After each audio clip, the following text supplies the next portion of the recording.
Good morning. Welcome everyone to House Ways and Means Committee, and we will now open up the public hearing on House Bill 639. Chair recognizes the prime sponsor, Representative Jason Osborne.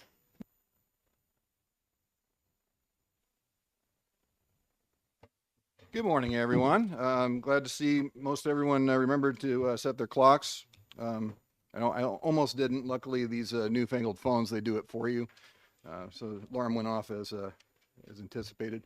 It's my pleasure this morning to present House Bill 639. For the record, Jason Osborne representing Auburn, Candia, and Deerfield. They changed my towns. Sometimes it's hard to remember. Relative to the legalization and regulation of cannabis, I see someone brought us some samples over on the table there. So I hope you all enjoy. I just want to give you a quick overview of where this bill came from. The Commerce Chairman is coming up right behind me to talk to you a little bit more about some of the details that we did over there to, some might say refine, others might have other words to describe what we did. If you'll remember last year,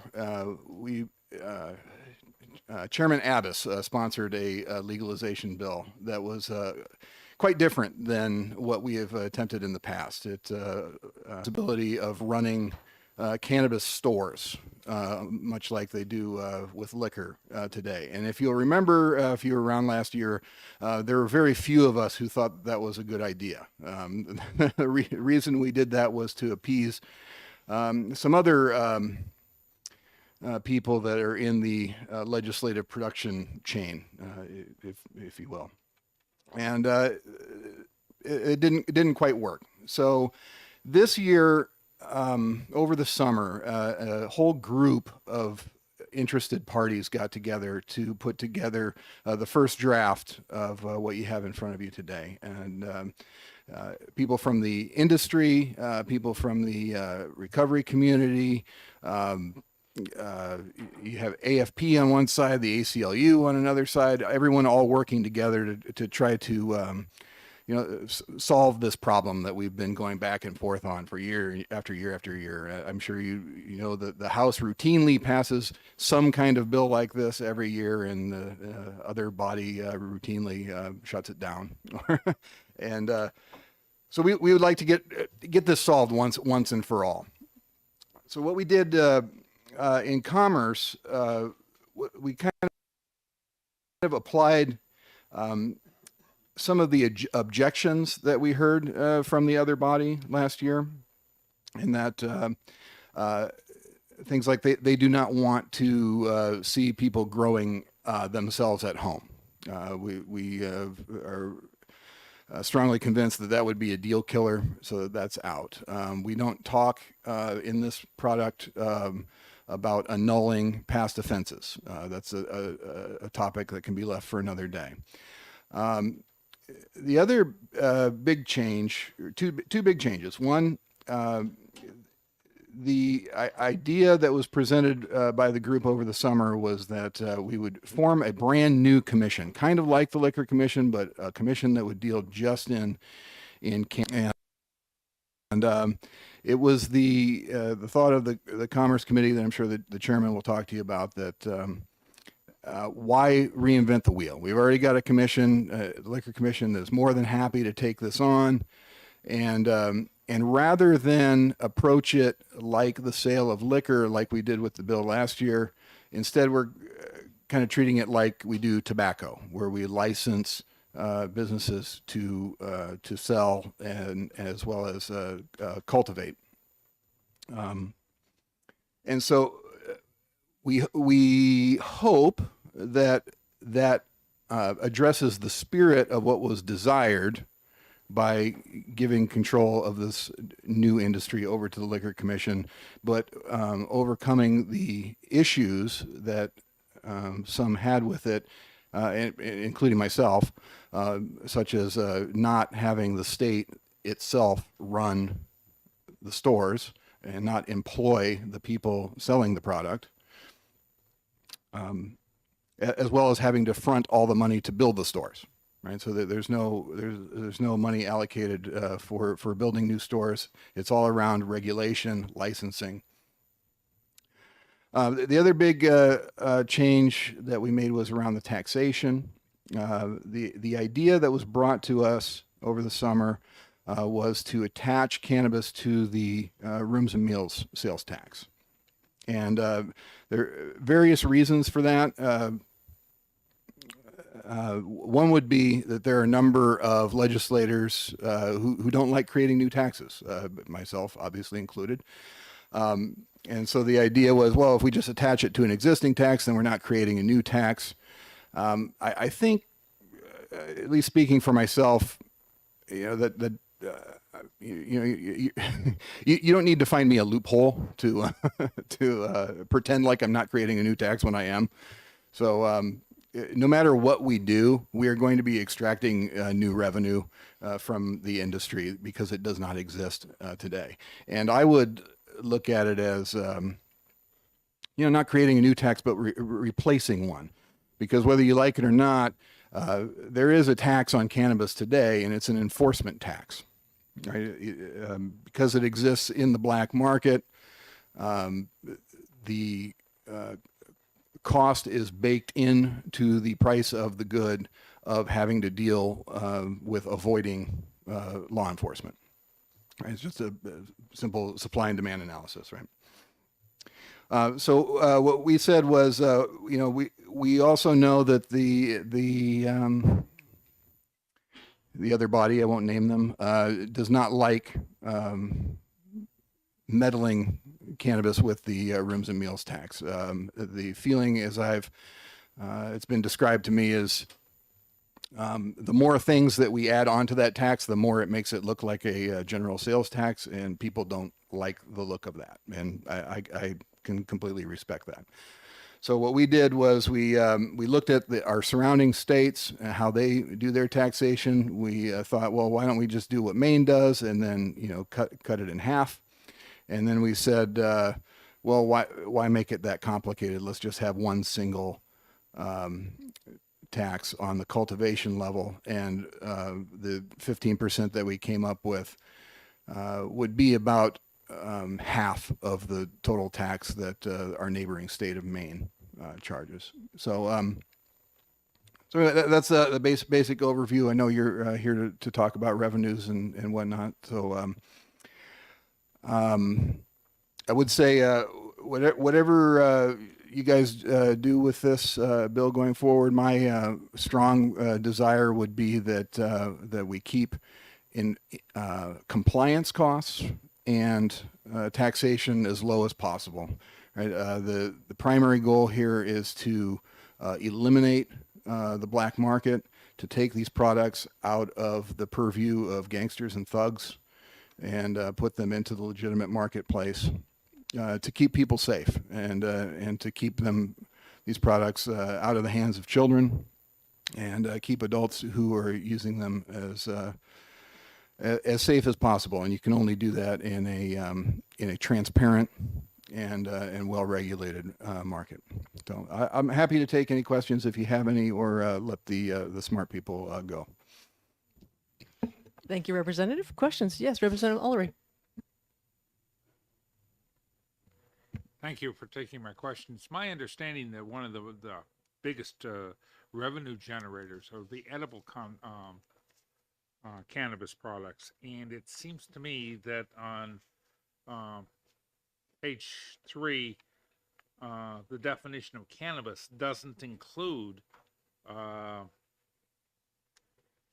cakes or foods or food ingredients like that, or even cannabis infused drinks.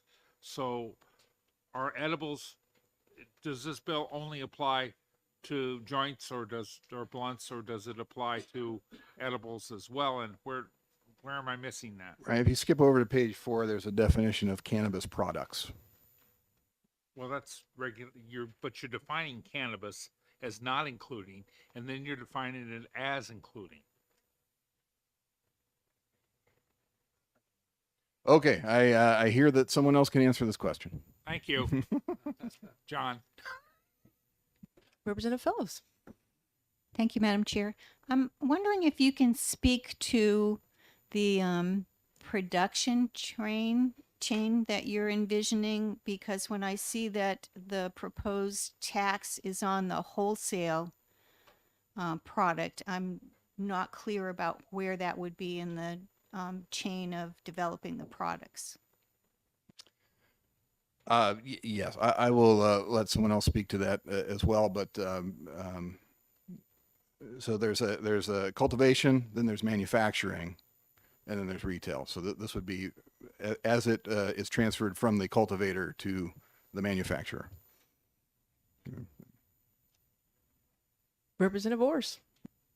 Thank you, Madam Chair, and thank you for taking my question. Is there a reason why we didn't tie it to the tobacco tax, or is it because of Maine's 30% tax?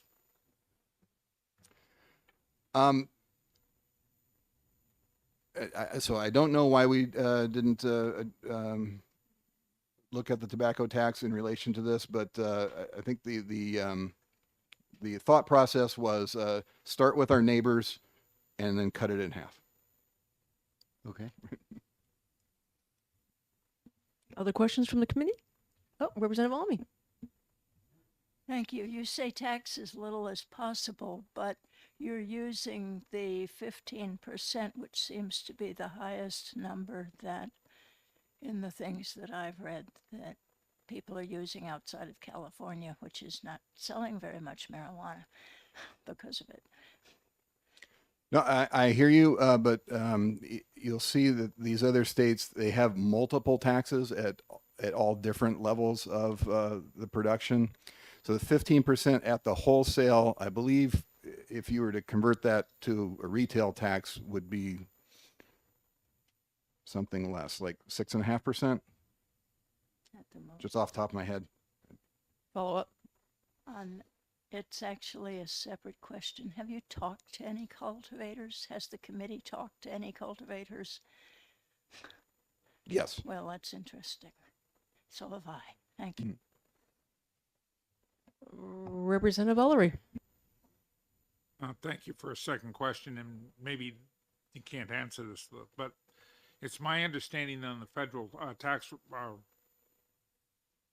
regulations that if the state takes over control of a controlled substance, like with alcohol, as an analogy, then none of the, well, not none of, but the prohibitions that the federal government has on individuals engaged in this kind of disappear. Is that the way it works? I don't understand the question. Well, because you can't take credit card transactions or debit card transactions because they go through a federal banking system in order to purchase a marijuana product. It has to be I a gotcha. cash product. But if the state takes it over, would that prohibition go away? Would there be some better? I got you. I'll punt that question as well, and I know that there's good answers coming up for that. Representative Ames.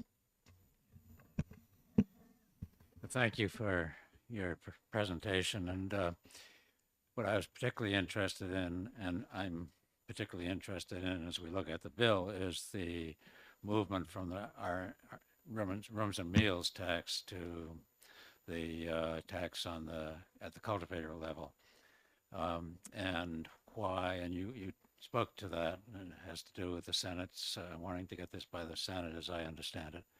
What I worry about is whether it will work at the cultivator level, and I wonder if you've explored that at all, or you share that concern. That's the concern I will be looking at as we go through this. Yeah, I think the main concern off the top of my head at the cultivator level is what happens when it is the barriers are broken down federally, and now the product is being shipped in from Iowa. Yeah. And then how do we handle that? And that's an interesting question. Yeah. I'll be happy to hear what you come up with. Thank you.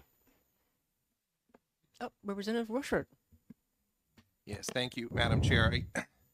So if we're legalizing this and allowing people to sell it, we're taking that sale out of the state's control. Why tax it at all?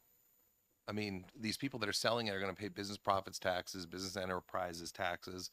I mean, this additional 15%, I mean, couldn't we conceivably make an argument that the businesses that are selling this are going to be wildly profitable and we're going to get our money in a different way?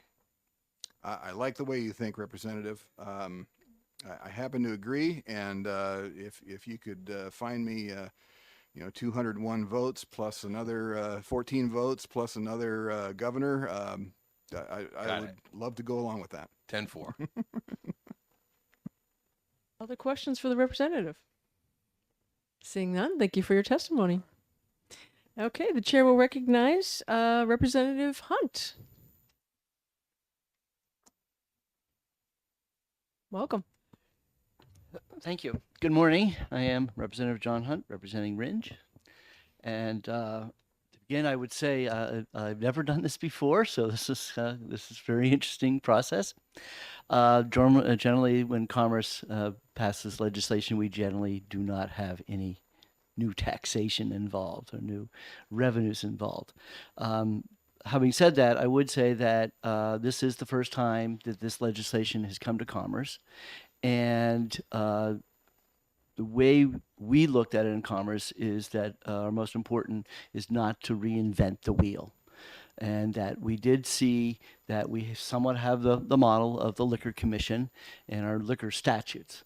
And for better or for worse, I have to admit I'm one of the few people who understands the Byzantine tax structure and revenue structure of the Liquor Commission. But it was really important that we did that to apply to this legislation.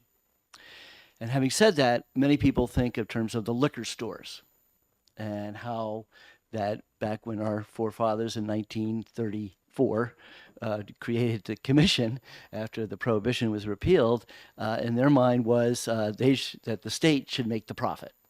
The state should make the revenue.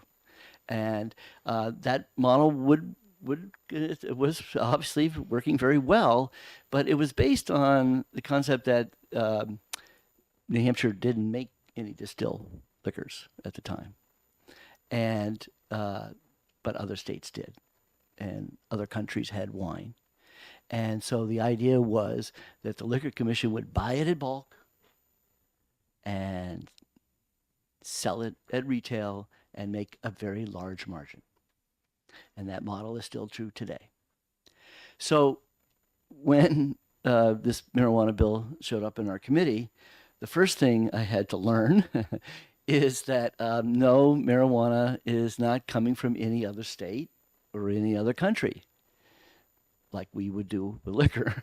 It has to be manufactured, grown, cultivated within the state.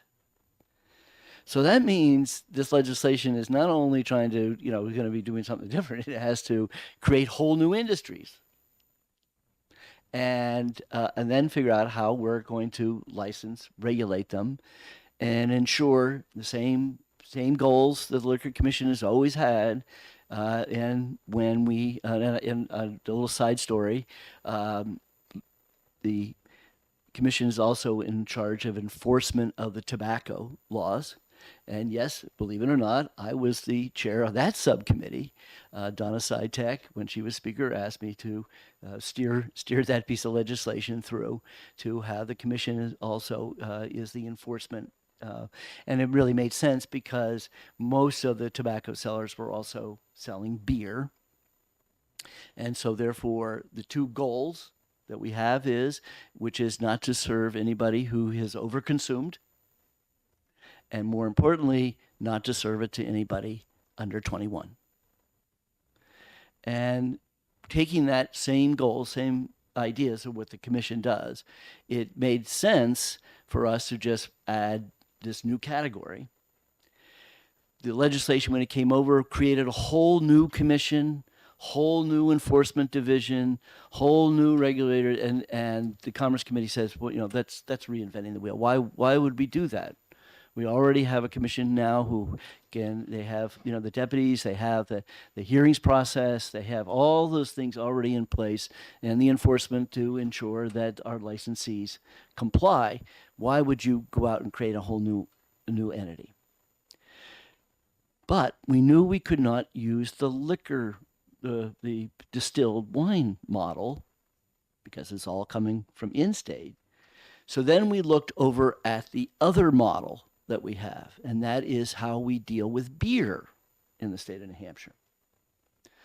I go back to 1934, the wisdom of our forefathers, who at that point said, well, we're just going to draw a line, and whether it's the right line or not, it's certainly been changed over time, but we're going to say anything that is 6% or less alcohol is going to be called a beverage, and it is not regulated to the commission in terms of the commission selling it, but the commission still is enforcing the licensees and is taxing it.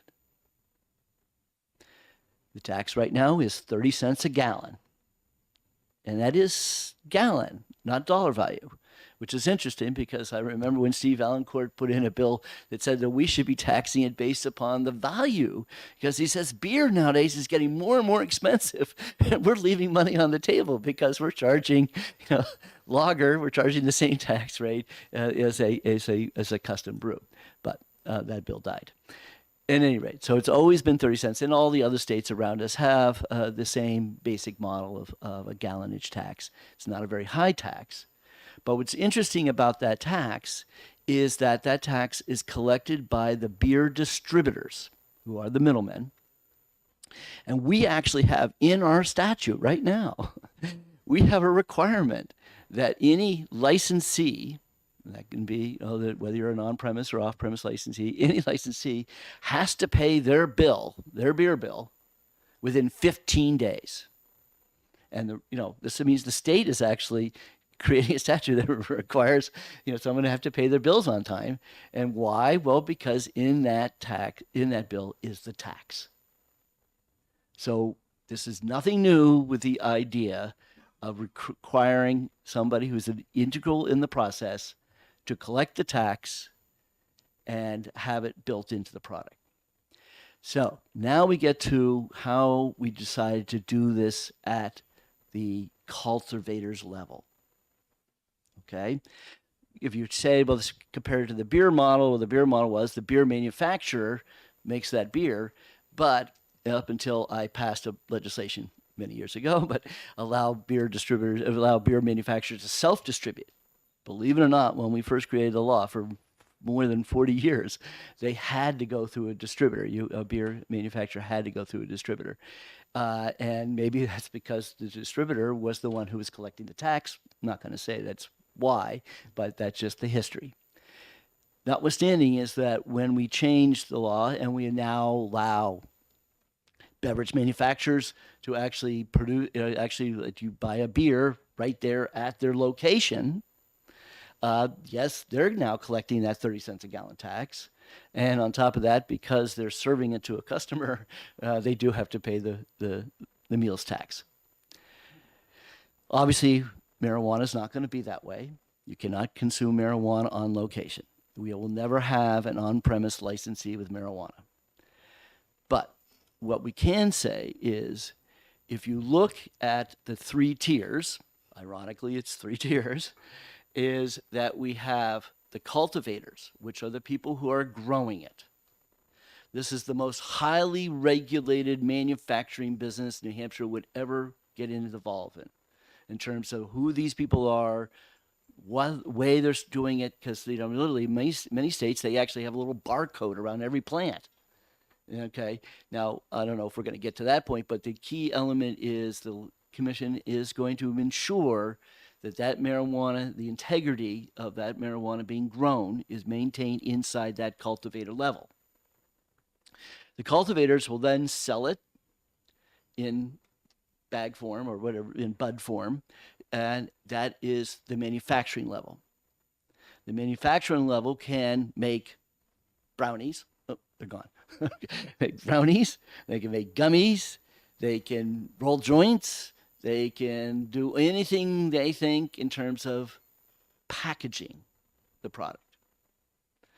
The product is then taken from there to a retailer We do actually have, I mean, in this 3-tier, we have another license in between there. We do license the trucks that will drive it, deliver it. Okay, but we do that now with our beverage manufacturers. We actually, you get a separate license to deliver it if they're going to be self-distributing. But here's the kicker. If you tax it at that cultivator level, we call it the manufacturer, that base level, now you get it before shrinkage. We're going to tax it right up front, right from before it leaves the door. We're going to have that tax. I don't know if we have it in the rules now, but maybe they'll get paid within 15 days by whoever's buying it, the manufacturer or whatever, that they're going to get paid in a timely fashion.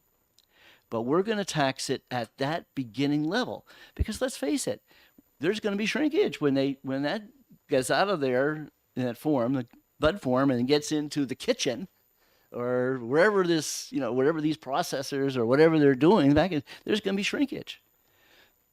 We won't care, because we'll have gotten our tax up front at the cultivator level. When we looked at these numbers, what other states were doing, and I couldn't believe it. Some of these states are doing it by weight. Okay, 30 cents a gallon. Okay, they're doing it by weight. Well, let's face it, weight, can be how much moisture was involved in the room or whatever.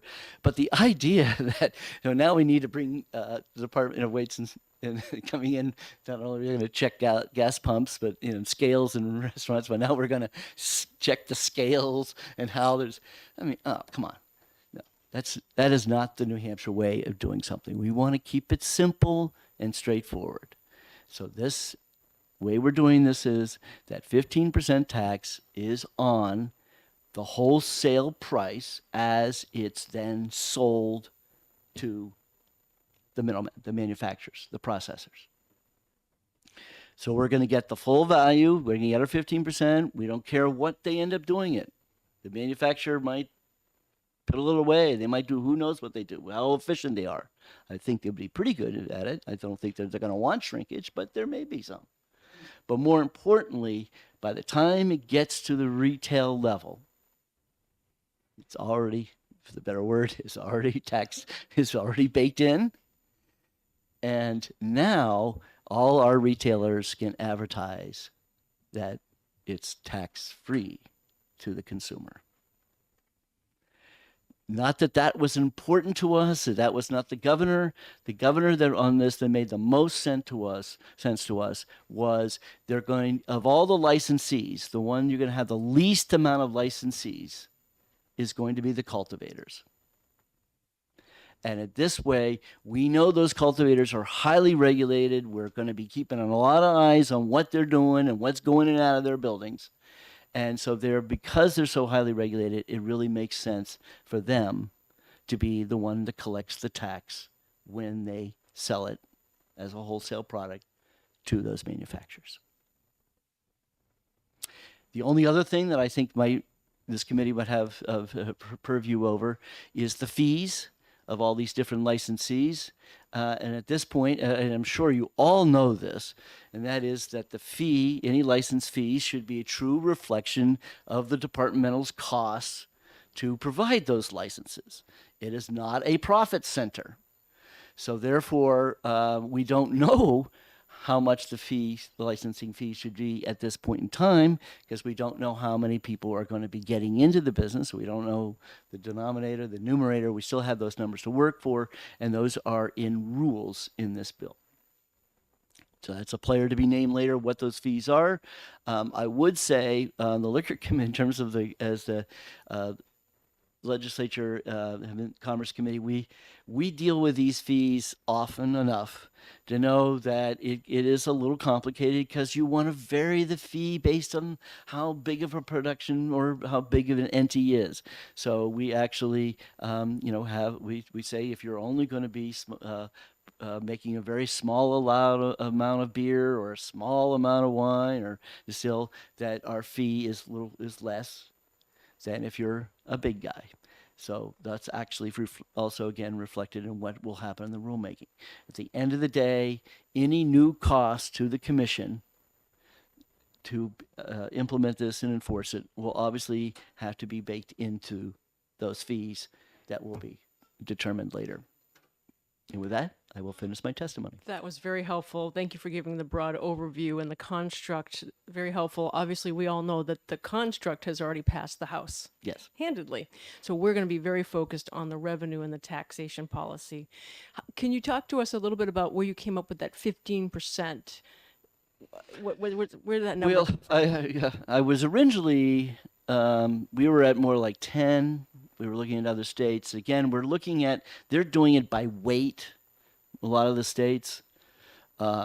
Maine, because they have home cultivation, they sell the plant, they sell the starts. So you had to kind of go through all those different things, what they were doing and how they were doing it.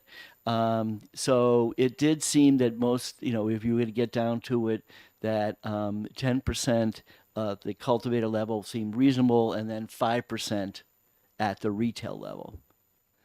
Now, obviously, when we look again, we're looking at 5% of the retail level. Now that's going to at the retail price, so that's the margin from the wholesale costs.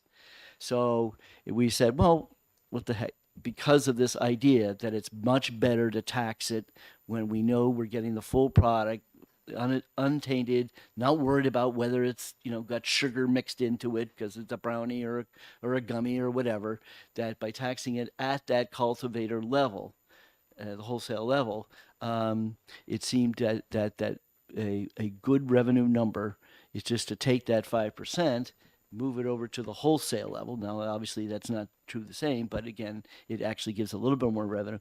But then when we started applying that 15% and comparing it to other states, it was clearly that it was half of what other states are collecting overall. Thank you. One other question I have before we send it around. Where does the money go? So in the bill, there has different sources of where we spend the money, and I mean, obviously, I would have to admit Commerce did not touch that piece of the bill. That was what came forward from that committee that was created to push the legislation. In the way we looked at it in Commerce was it should really just be bowled into the same funds the way the Liquor Commission is, which is obviously that's general funds. But then I guess in this legislation, it does talk about funding the pension, state pension plan, but always in any case, there is money carved out to deal with drug abuse and helping people for recovery. So that is also in this legislation. Representative Ames. Hi, and good morning. Good morning, Dave. My neighbor to the south of Jaffrey, almost immediate neighbor. My question has to do with the revenue, and we have, the 15% tax in this bill. We have the only fiscal impact piece that I've seen was done by DRA, various other agencies, but DRA was the only one that looked at the tax issue, and it looked at a rooms and meals tax. Correct. And have you seen anything? Has anybody done an assessment of what the 15% might produce? I do know the Liquor Commissioner has done some more details on Okay. those numbers. All right. For discussion purposes, if we compare ourselves to Maine, their sales, they were bringing in close to $20 million a year to the state. Follow up? Follow up. I guess it's a second question. Well, I'll ask it anyway. The other question is,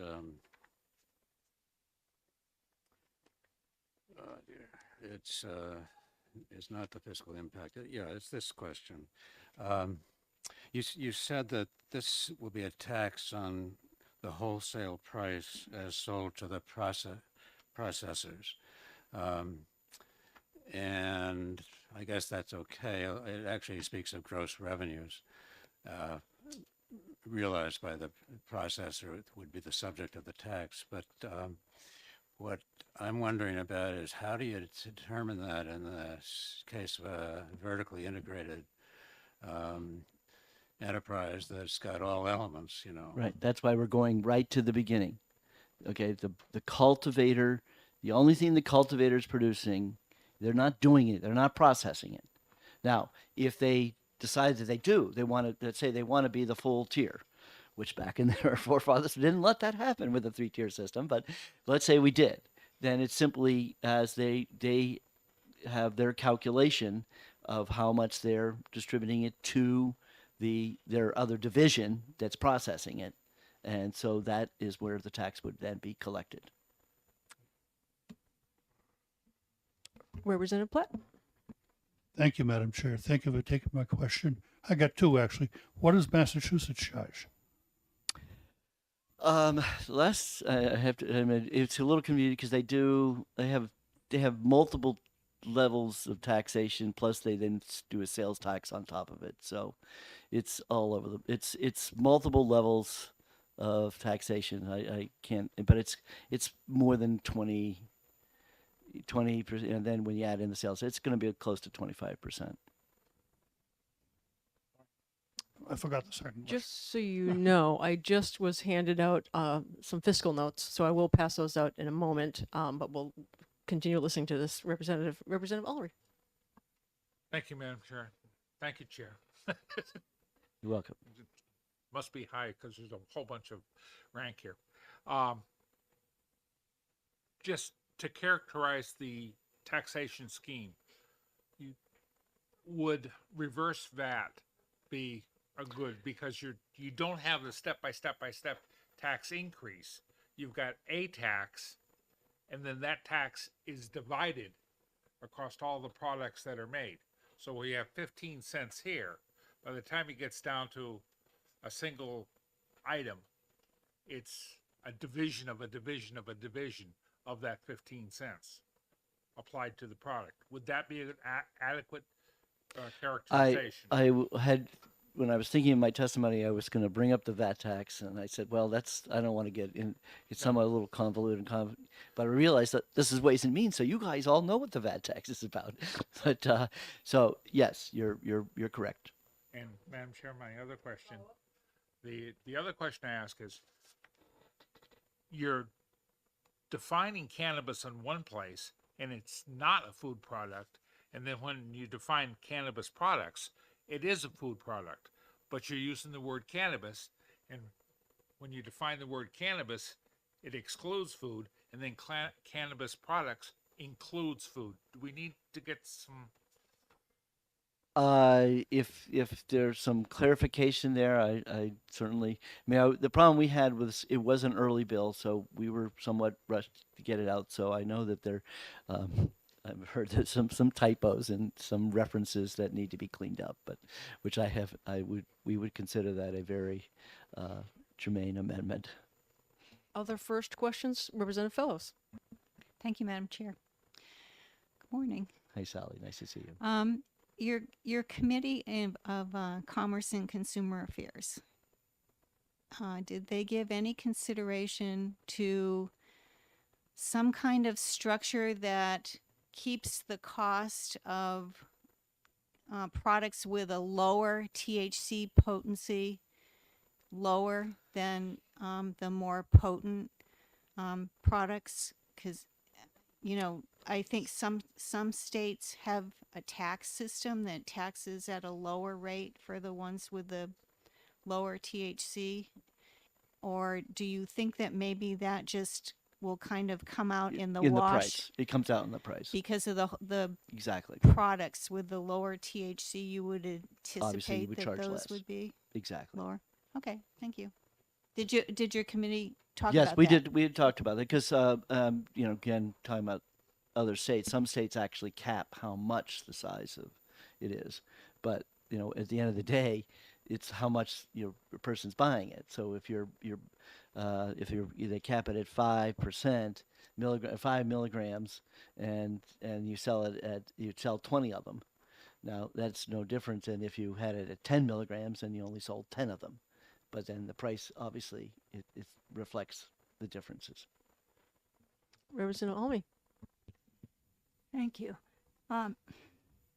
I'm having a hard time finding a farmer in this state that is willing to participate in this.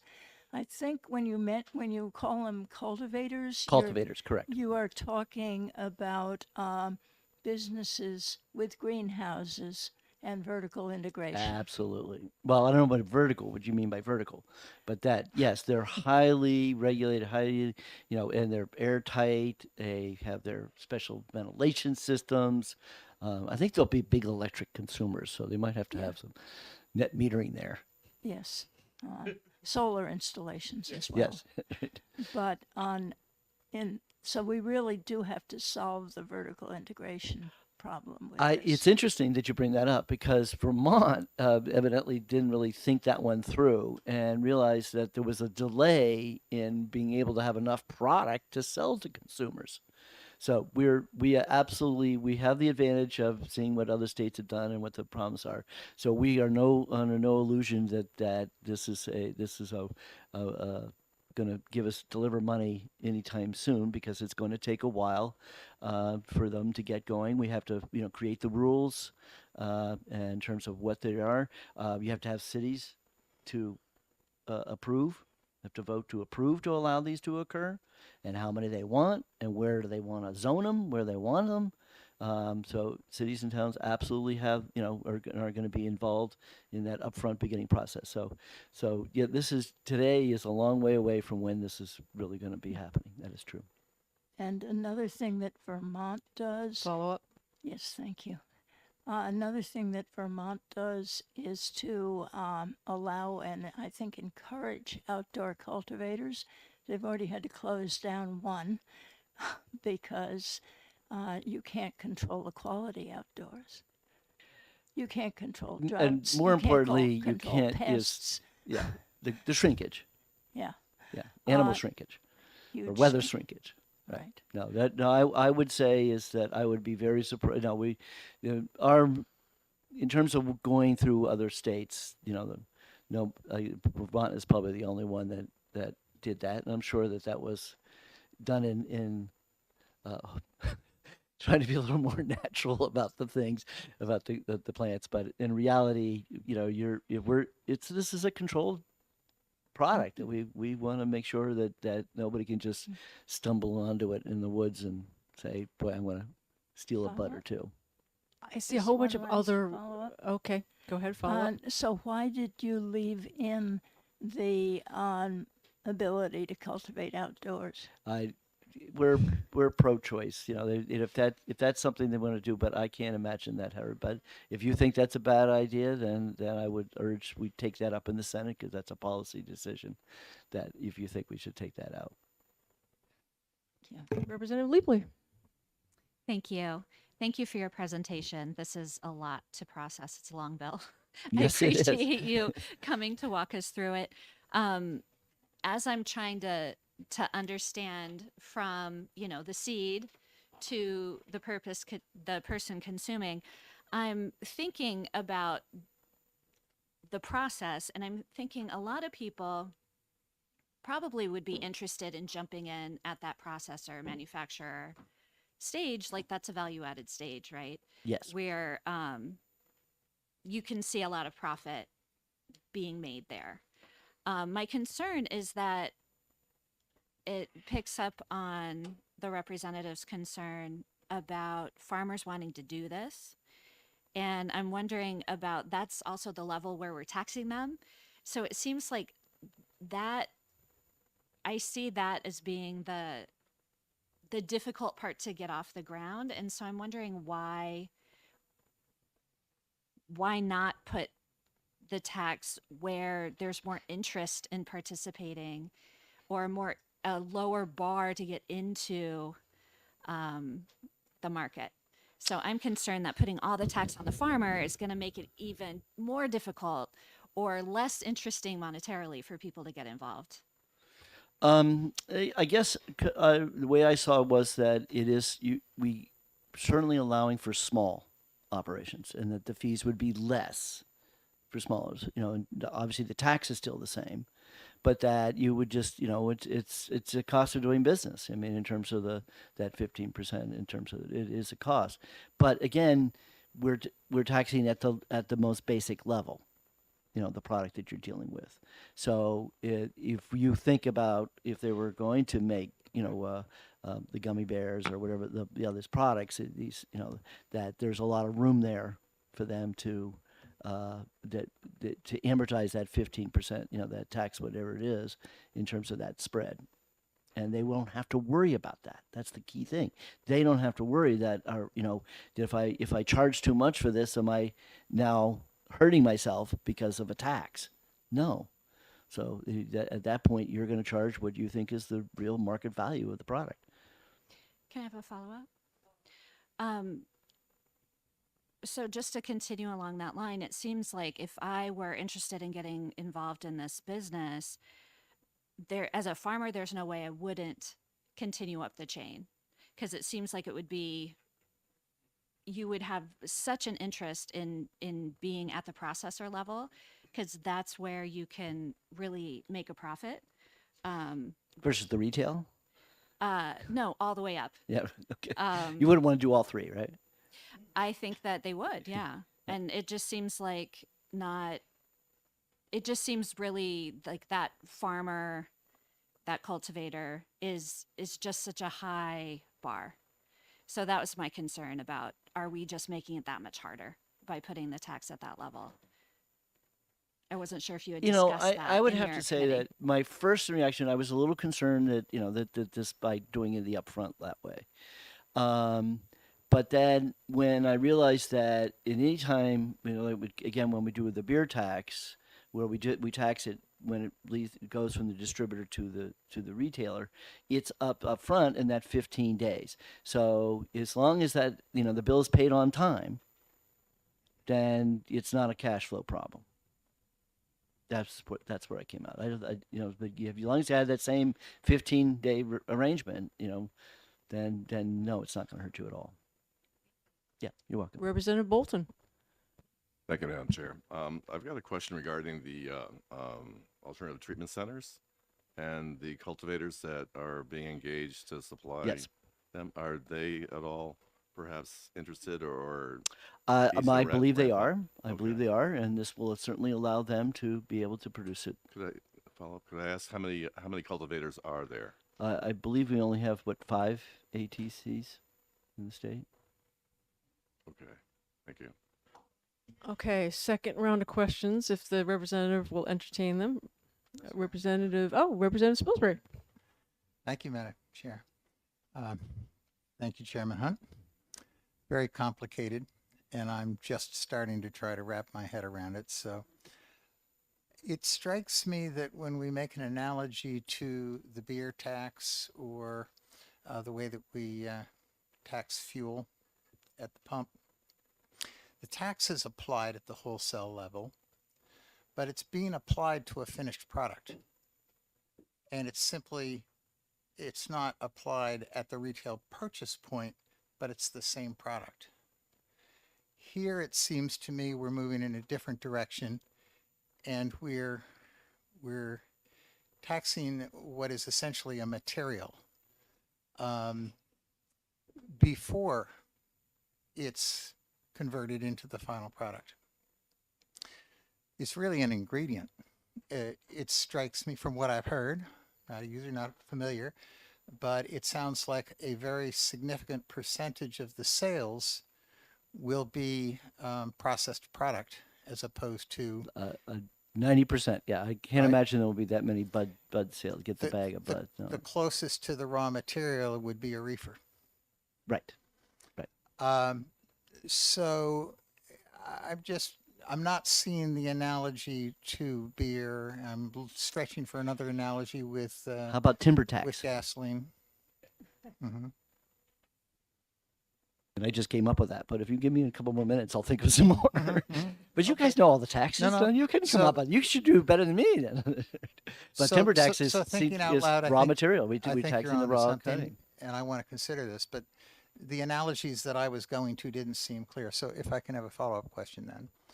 So, by the same token, okay, timber tax. Still though, there's a huge differential, isn't there, in terms of the valuation of the array of final products and the amount of other ingredients that may go into one form versus another form, the amount of markup, the difference in retail prices for a variety of different products. So we're taxing as though it's one generic ingredient, but we're selling a whole array of things at different price points. I'm still trying to figure out if that's where I think the tax ought to go. Right. Well, I would urge you to think in terms of that if you have a tax, you want to have a tax that is easily valued in terms of what the tax should be, easily calculated, and easy to regulate and enforce. And that's by taxing at the cultivator level when they're delivering it. That is, we're already monitoring exactly what their production is. We know what their production is, so we'll know that the taxes know. So it just makes it so much easier for the state to apply the tax. When you start adding other value-added values and stuff like that, it makes it more complicated, let alone, as I said, shrinkage. So to me, this just seems like a New Hampshire way of doing it, which is to at the simple, basic level, easy to enforce, not a lot of, in terms of we're already going to be going in. We already go right now, for instance, the beer. We already visit and look at the beer manufacturer and what their production levels are. We know what their levels are. So when it comes to the tax, there are no surprises. So in that sense, it's simple. But I guess on the other side, I'll take from Representative Rutherford, let's not get greedy here. Let's not try to tax it at every level like other states, and that's in terms of this is a big revenue to the state. I mean, I don't think we don't need to do that because it is true. They're going to be their businesses. They're going to pay business profits tax, BET tax, and so there's plenty of other opportunities, and creating new employment. So there's plenty of other things for the state to benefit from. So we shouldn't. We should, but at the end of the day, we want to keep it simple. We want the best tax that have the least problems in enforcing. Representative Platt. Thank you, Madam Chair. You said earlier some might go beyond the cultivator level and also manufacture and retail. If they were to do that, what would keep them from underpricing the cultivation part of it to avoid the tax, make the profit on the manufacturing and retail? I mean, which level are you saying in New Hampshire? If they're selling cultivated product to Correct. themselves to manufacture and then to retail. If they were to sell the marijuana cheaper to themselves, essentially to avoid the tax. What's to keep them from doing that? How will we enforce against it? So at the end of the day, they have to value it correctly in terms of what they would say is the open market price for it. So I don't see that being a problem. Thank you very much for your testimony. My pleasure. Madam Chair. Oh, Representative Malloy. Thank you. Thank you, Madam Chair, and thank you for your testimony today. I appreciate it, and I've pleasure. Learned a lot here from our presentation so far. I understand, I think I understand the tax structure and how it's levied, and I conceptually agree with that.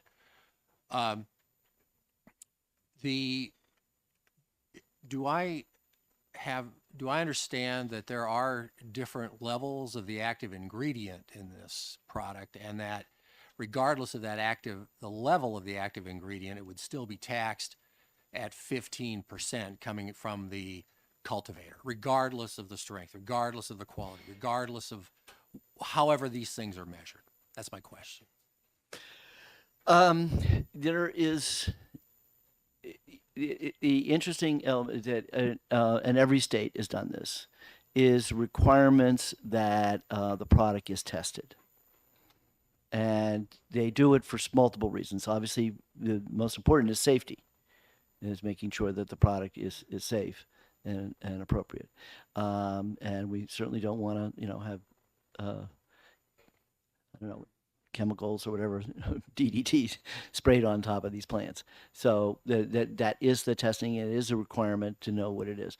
But more importantly is that when it comes time for them to be selling that product, that cultivator selling that product, that yes, they got to know what they're selling and what they're and pricing it that way. And so there is a invested interest in making sure they know exactly what they're selling. Thank you very much. You're welcome. Okay, I don't see him, but Representative Wilhelm, are you still here? Okay, we'll recognize him if he can come back. And same with Representative Stringham, who had to leave, but we'll recognize them if they come back. Former Representative Patrick Abrami is here. Welcome back.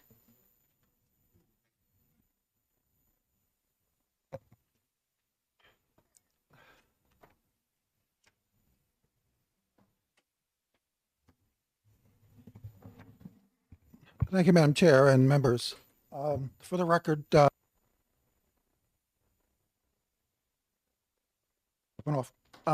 former State Rep. Pat Abrami was on Ways and Means for 12 years and Vice Chair for 6 of those years. And I also, and the reason I'm here is I also chaired the Marijuana Commission back in 2018, 17-member commission that included legislators as well as people on both sides of the issue. We produced a final report, and this is half the report. It was over 200 pages long. And we had 54 recommendations in there, and I'm happy to say that a lot of those recommendations are in the bill. So I'm happy about that. I understand I'm here just to talk about revenues. I'm neutral on this. I've always been a no vote. So I was wondering why Speaker Jasper at the time selected me to chair this.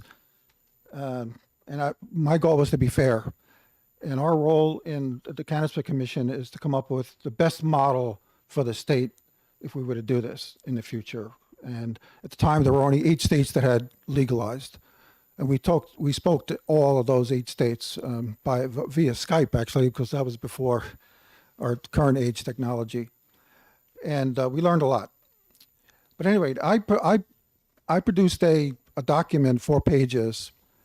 I went to the bill, and I have some comments, some commentary, some few drafting errors that I think you need to address, some strongly suggested recommendations, and then I gave my version of revenue estimates. I hadn't seen any real revenue estimates, so I went back to the original report and discussed. I took those numbers and I brought them forward to this year and to fit the model that came out of Commerce. I did not testify in Commerce. I wanted to let this play through, and it did play through. And what I think I'm going to do is, the way I set this up, I have 14 points. I have this document. You can follow along with the bill. It's almost maybe too detailed, but what I want to do is start with what I just heard. Yeah, most of these businesses are vertically integrated. So that means the cultivation, the manufacturing, and then the retail. Okay, the 3 major steps. But they don't have to be. They can be one of any of those. Okay, but even our therapeutic program, medical marijuana. By the way, there are 4 owners and 7 that own 7 between them, 7 locations today. And my understanding is that they're all vertically integrated. They grow, they manufacture, and they retail. But that does not mean that this bill does not say to a farmer, they can't grow. They can grow, and they can sell to the market. Okay, they could sell like a market like anybody else, and then it's a free enterprise thing. So the strongs will survive. And in terms of what's sold today, and there are more experts on this in the current days, but current facts about this, but people still buy loose flower, they call it, and that may be 45 to 50%. It's kind of, and the manufactured part is where you create the gummies and the brownies and all that stuff. So, but my understanding of the bill is that a cultivator can sell to the manufacturer or can sell directly to the retailer. And the retailer creates the bags, if you will, of by ounce or whatever you decide to buy. You want to buy half an ounce, you want to buy a quarter of an ounce. And an ounce is a lot, by the way. It sounds small, but in the marijuana world, that's a pretty big quantity. That's why it goes by the ounce.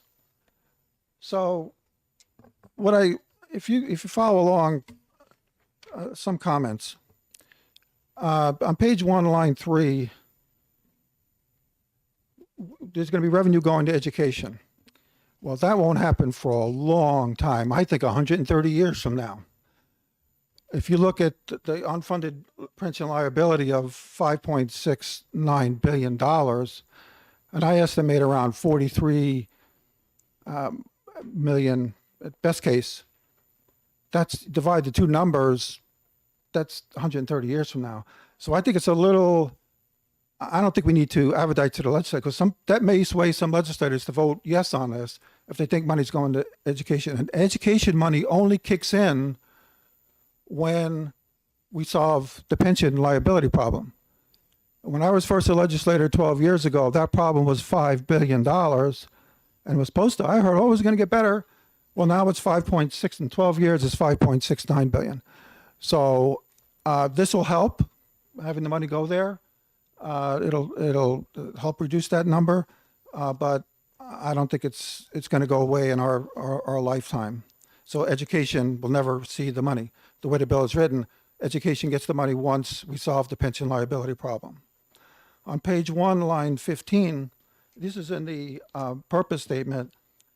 You get the impression that by doing this, we're going to get rid of the illicit market. We're going to go from illicit market to legal. To some degree, yes. But in every state we talk to, and in my research, even today, that we reduced the illegal market. We don't get rid of the illegal market. So you may want to edit that out as well. That has nothing to do with Ways and Means, but that's just the point. Now, page 11, line 9, we get to the revenue near the end of the bill. We're going to get there. We'll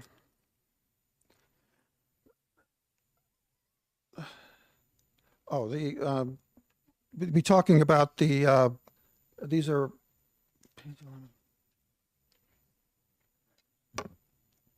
yeah, the tracking system.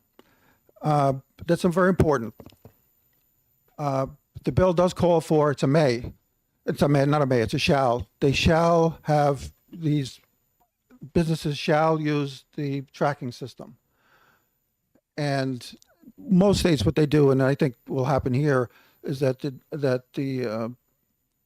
Liquor and Cannabis Commission will buy the software, and then the various businesses will contract with them to use the system to track.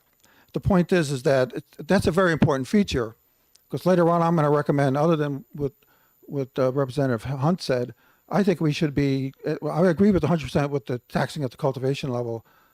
I think we should be charging not on the price, but on the weight, on the ounce. But what happens with these tracking systems, you will keep track of the ounce. When we transfer an ounce of the product from the cultivator to the manufacturer or to the retailer, it keeps track of that.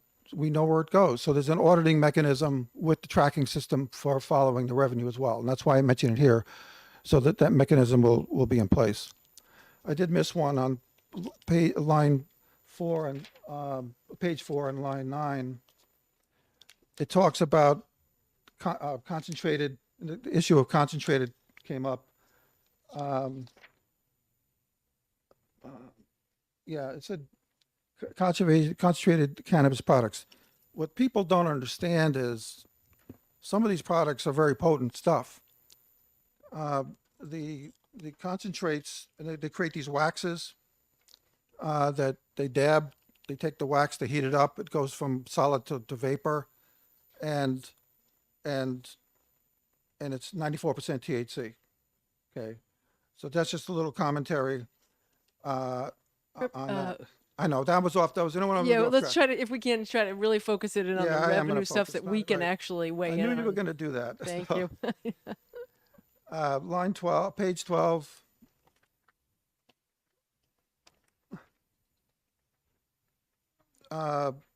Line 30, line 34.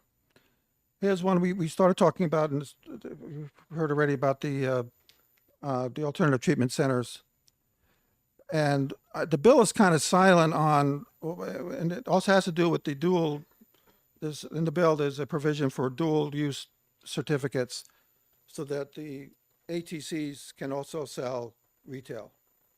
So from a Ways and Means perspective, we have to be able to keep track of, because the ATCs are not taxed. You're not going to tax the ATCs, or are we?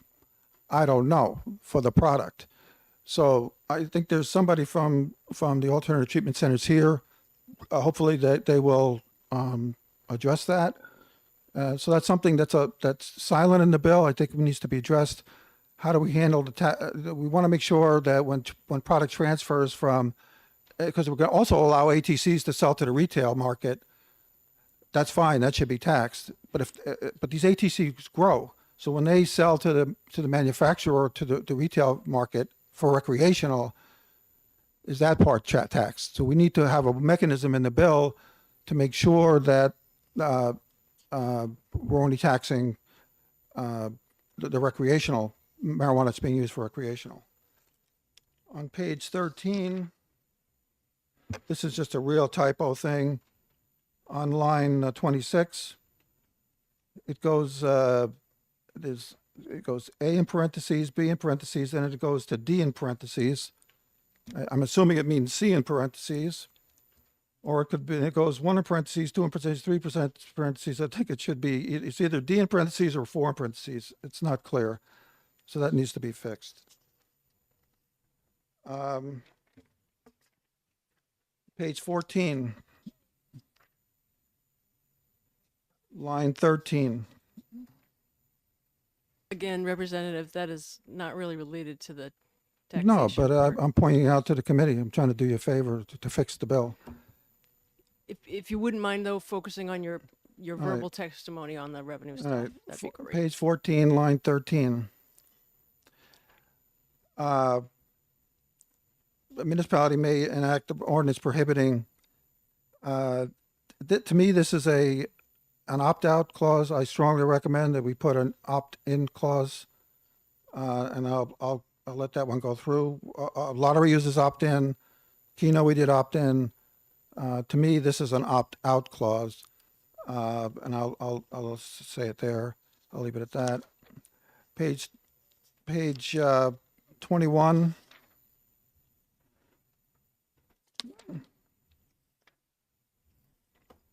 Line 17 and line 27. There's a reference to RSA 77H. It doesn't appear in statute, and it isn't created in the bill either. So I see Representative Ames is shaking his head yes. And I think that reference was there because of the way it was going to be taxed before this, but that needs to be fixed. And I talked to Keene, and Keene is going to also talk about this, so we don't have to linger on it. But also on line 20, but line 15, in line 15, it says monies credited to the fund shall include deposits into the fund by the commission pursuant this chapter. And the commission is when it says commission in the definitions, commission is the Cannabis Alcohol Commission. And deposits into the fund by the commissioner of Department of Revenue pursuant to RSA blah, blah, 77H. Well, my understanding is that the Department of Revenue has nothing to do with this anymore. So that's something that needs to be corrected. And Keene will after I wrote this up, I talked to Keene, and I think he agrees with that. It needs to be fixed. Line 20, page 21, line 22. It references Cannabis Commission. by itself. There's no such thing as cannabis commission. When it says it's either commission or it's the cannabis and liquor and cannabis commission. All right, line 20, page 22, I'm almost there. Okay, line 1 through 8. And this is where I was saying earlier, that we have the unfunded liability. This is the section that converts the money going to the pension relief. So this clause here from page 22 to line 1 through 9 or 8, it basically says, once we solve the pension problem, the money will go to education. Don't hold your breath. So I strongly recommend that this, and the way I did it, I estimated that revenue is higher than, I don't know what you just got, but I thought net that 80% that goes to pension relief that would then go to education amounts to about 43 million. You divide the 43 million into the 5.6 billion, that's 130. It's going to take a long time to fix that problem with this. It helps. So it's something to think about as to whether you want that. Then we have page 22, line 11 and 14. By the way, this section is where the money goes. Okay, how the money is spent. So line 11 to 14, it talks about 5% going to the municipalities, but only to have a retail store. I don't like that. That's not New Hampshire. We don't say, well, we're going to reward you for having a marijuana store. And to me, we don't do that with any of our other taxes. We don't do it for room and meals tax. We don't do it with the highway funds. You know, you may not have a gas station in your town, and they still get highway funds. So I think we should make that go to all municipalities. I think that's a great idea. Have it go to municipalities, but not in this way. Plus, I also view this as an enticement to towns who may not otherwise want to do this, and they're going to say, "Well, geez, we're going to get a lot more revenue if we do this." So, I don't like this provision that just rewards towns for having a cannabis business. And then also on the same theme, so I strongly recommend that we just change it to all municipalities. Line 22, page 22, lines 13 to 14, which is a subset of that. Then even if you don't change that, it says percentage of tax revenue collected from retail stores. So again, that's an error now because the retail stores aren't taxing it. Get it? You understand? Retail stores, that needs to be modified even if you don't accept my recommendation to make it go to all municipalities. Then I don't know how you keep track of this provision as to someone's going to have to keep track of how much, I don't know. So that one's messy. And then line 22, page 22, line 15 was the last take, if you will. 5%, not to exceed $1 million, goes to public safety. The problem what happens if there's extra money? The bill is silent on where does that money go? Does it stay in the fund? Whatever, and I'll show you in the example that I have. So, in terms of the bigger issue of the commission, the marijuana commission years ago recommended that it be taxed at the wholesale level, at the grower level. Okay, so I'm happy to see that, but I would strongly recommend that we do it on the outs, other than what Representative Hunt was saying. Primarily because it's more stable. Let's use the two examples that were mentioned: the beer tax and the road toll, which is the gasoline tax. We tax it at the gallon basis. and that's stable. With gas fluctuations the way they are, it'd be some periods we'd have great revenues, other periods we'd have bad. I think it's more stable, better to tax it at the ounce level, at the grower level. Now, so I strongly recommend we do on the tax at the ounce level. So I took a crack just to give you a sense of things, what we had come up with in the Marijuana Commission. We had talked about taxing it at an ounce between 23 and, at the time in the report it was 56, but I used 57 to round, so there'd be no rounding, per ounce. At the time, Alaska was charging $50 an ounce at the grower level, and then we used the New York State methodology, where we estimated there'd be 130 cannabis users and about 1,563 tourists. We had a tourist factor, so we assumed about 131,000 and change users. And the math that they had researched was that users range from, they use 5 to 7.9 ounces a year. So I came up with this chart here on my third page of this, of the low to the high of 657,000 ounces to be sold to a little over 1 million ounces. And then I used the tax range of 23 to 57. So at the low end, you're looking at revenue at 15 million. At the high end, you're looking at revenue at 59 million. And as was said, you don't want to tax it too high. Of course, you don't scare away the black market very quickly, because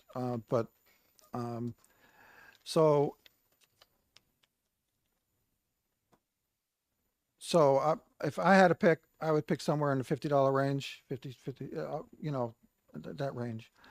Then the other thing is the way the math works, and this chart will help answer some questions, I think.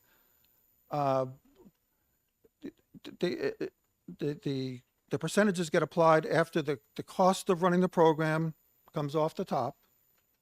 Okay, we have revenue, the cost goes, that money goes to pay the expense of regulating it. And then it has a bunch of steps after that. So I estimated from the original bill, and I did some adjusting based on the model in this, the midpoint around 4.4 million to run this whole thing. So I took my low and my high, worst case to best case. I subtracted out the midpoint from all of those to get revenue after expense, 10 million to 54 million change. Then the bill calls for 100,000 to come off the top of that to go to Department of Safety, right? So now you're left with what you see there, 10.5 million to 54.6 million for percent allocation. So 80% goes to the New Hampshire Retirement Fund, and that would be best case, worst case, 8.4 million to 43 million.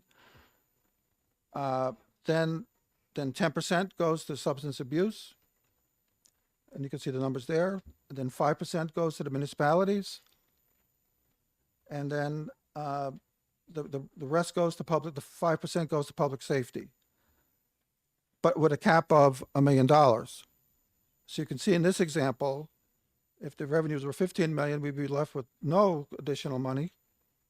Okay, but in the middle and the best case, we're looking at 630,000 and 1.7 million that doesn't have a home. Where's it going to go? So you folks have got to figure out whether you just want to leave it alone, if you want to make some recommendations on that. So those are my thoughts.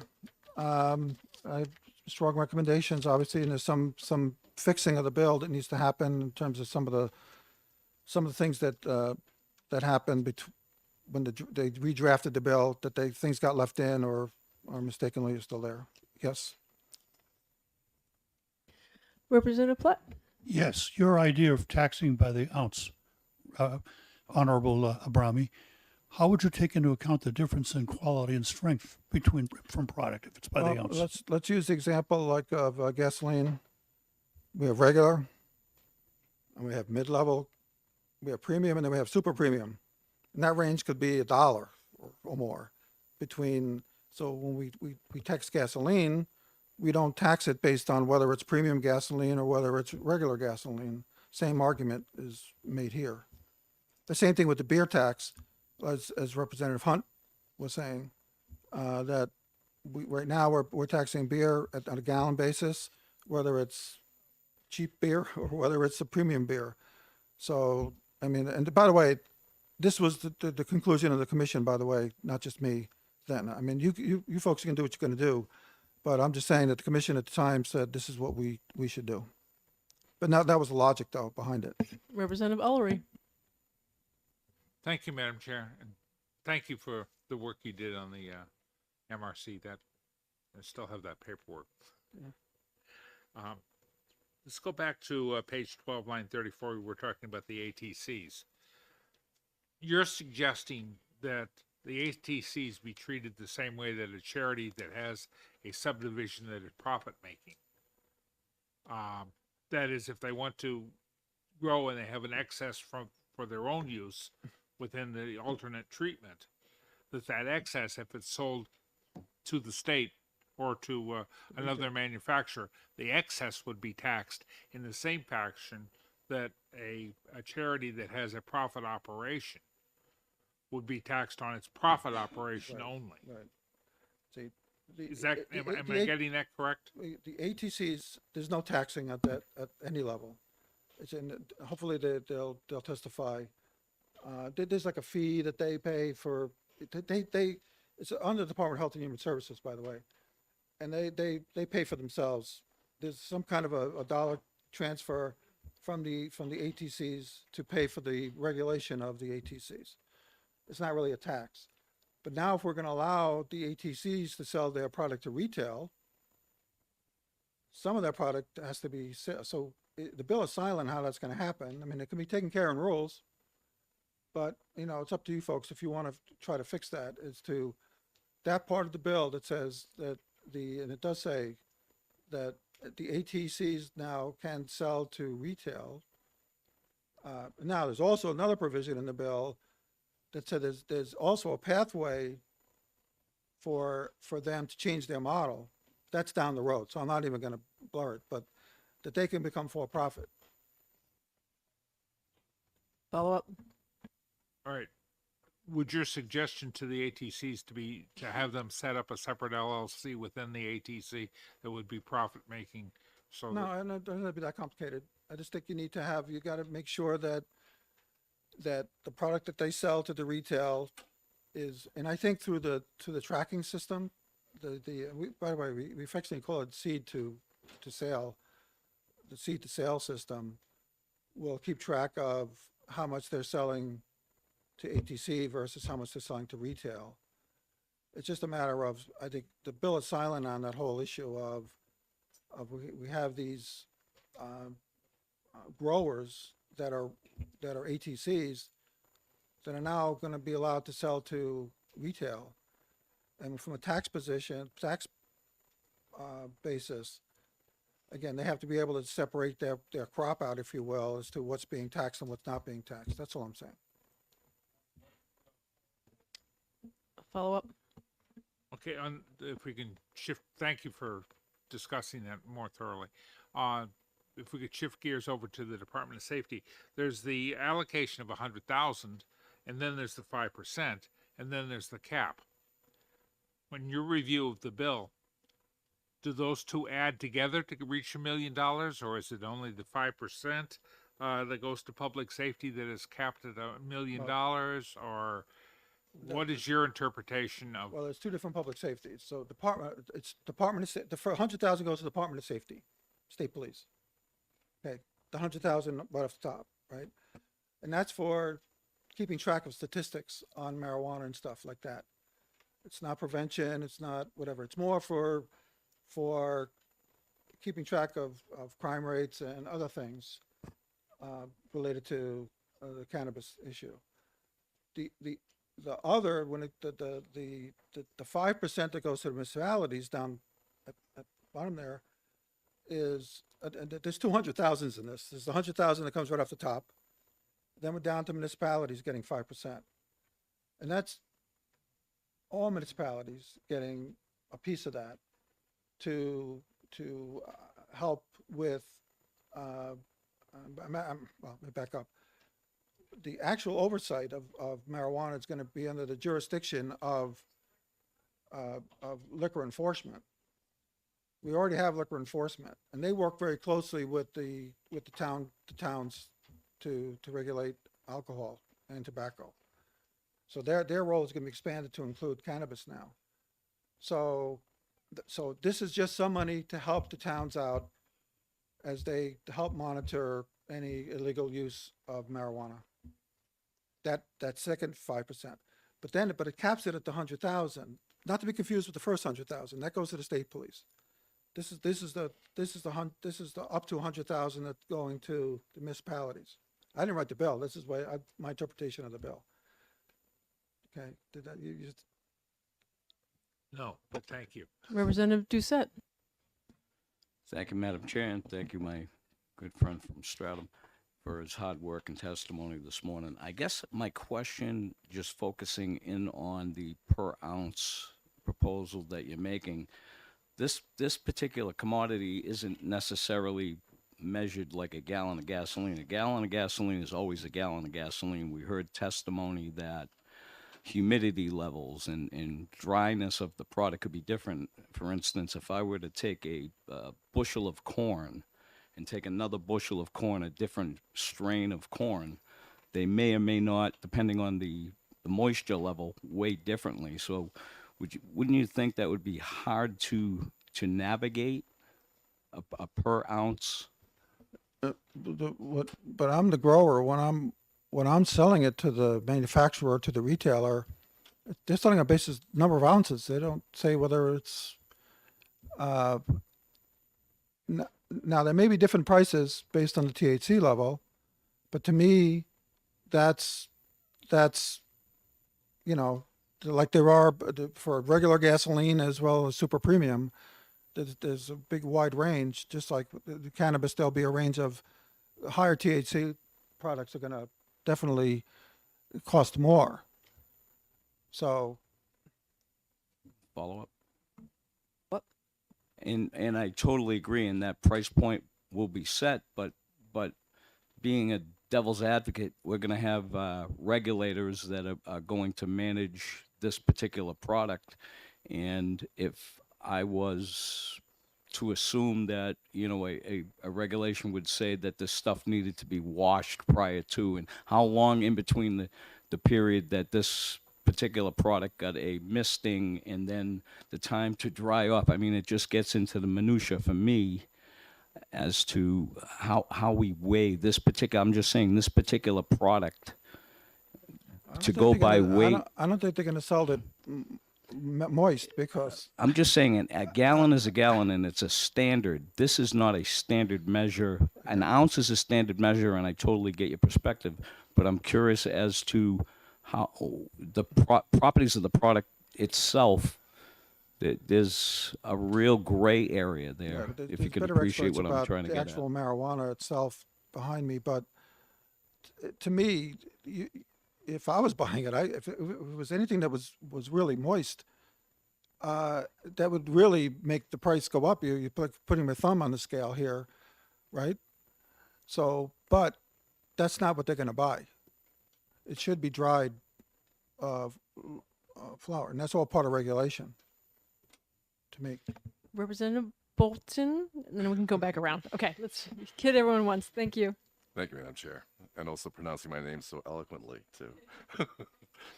So my question, or at least my observation, is very similar to what Representative Doucette said. But I remember, well, I don't remember, reportedly back in the 60s, when you bought an ounce, it was basically some leaf, some stems, some seeds, maybe some flour. But now apparently that's basically what's being harvested at the growers is just the flour, I believe. So I don't think you buy an ounce of flour. So I'm kind of confused that if you start charging per ounce, it just may be just the rough material. And then if you choose to I don't think a grower sells like an ounce of flour. Do you know if that's the case or? I don't know if that's the case. So there's others, I'm sure, here that could answer that question. So I'm thinking like a wholesale price might be more targeted to, like, it doesn't matter what you sell. It's 15% of the wholesale price might be more direct or accommodating to what you're selling. Again, that's up to the committee to decide what they want to do. Okay. Although, again, there are price fluctuations in marijuana just as there are in gasoline, depending on what's in the market. Okay, and Yep. okay, so you could start at this level, and then all of a sudden we think we're getting this amount of revenue, and then, well, with all the competition, that number's come way down. By doing it on ounce, you protect yourself from price fluctuations, and that's why the commission decided to go with that. That was the prime reason why, to prevent any up or down swings in pricing that would impact the revenue. That was our thinking. Representative Almy. Thank you, Han. I like the ounce idea a lot better. That's just a comment on, and the major part of the price that they get, it depends on that they have prepared it well enough that it will get a better price. And so I don't see that we've got a problem with that. But the thing I wanted to ask about is I've got some stuff from NCSL about marijuana tax collections in millions from the states that have been doing this for a longer time, which Maine has not. And I was thinking, gee, there's a wide difference here. But then I learned that they all apply other taxes on top of it. Is there anything that lists the way we used to do when we were dealing with the tobacco tax all the time, that lists the other taxes that each state is putting on these before you get to business profits and that kind of stuff? Right. Well, yeah, many states, and I was going to mention this earlier, many states will add a sales tax on top of the tax. Okay. But is there So a that's hard, that's list why it's somewhere? sometimes it's hard to compare what the tax really is, because they're taxing the they're double taxing it. And there were a few, I've been outside of this for a while now, but there probably is a table. I think the commissioner may have an answer, or some of his people may have an answer now to what they're seeing out there.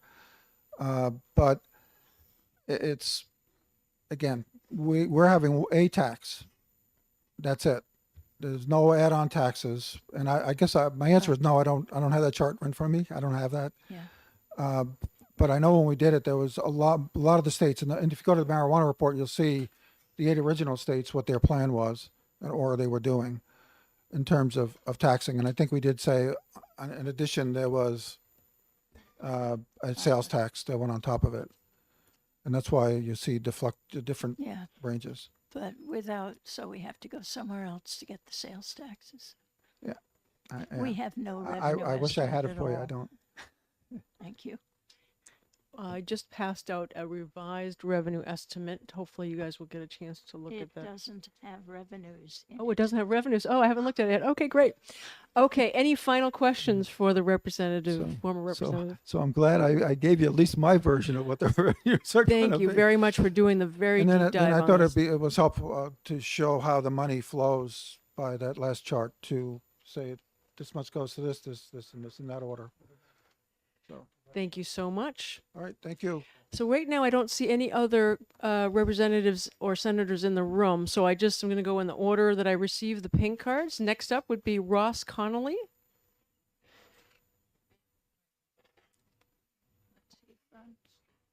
Let's see, representing, I've got to take it. Thank you, Madam Chair, members of the committee.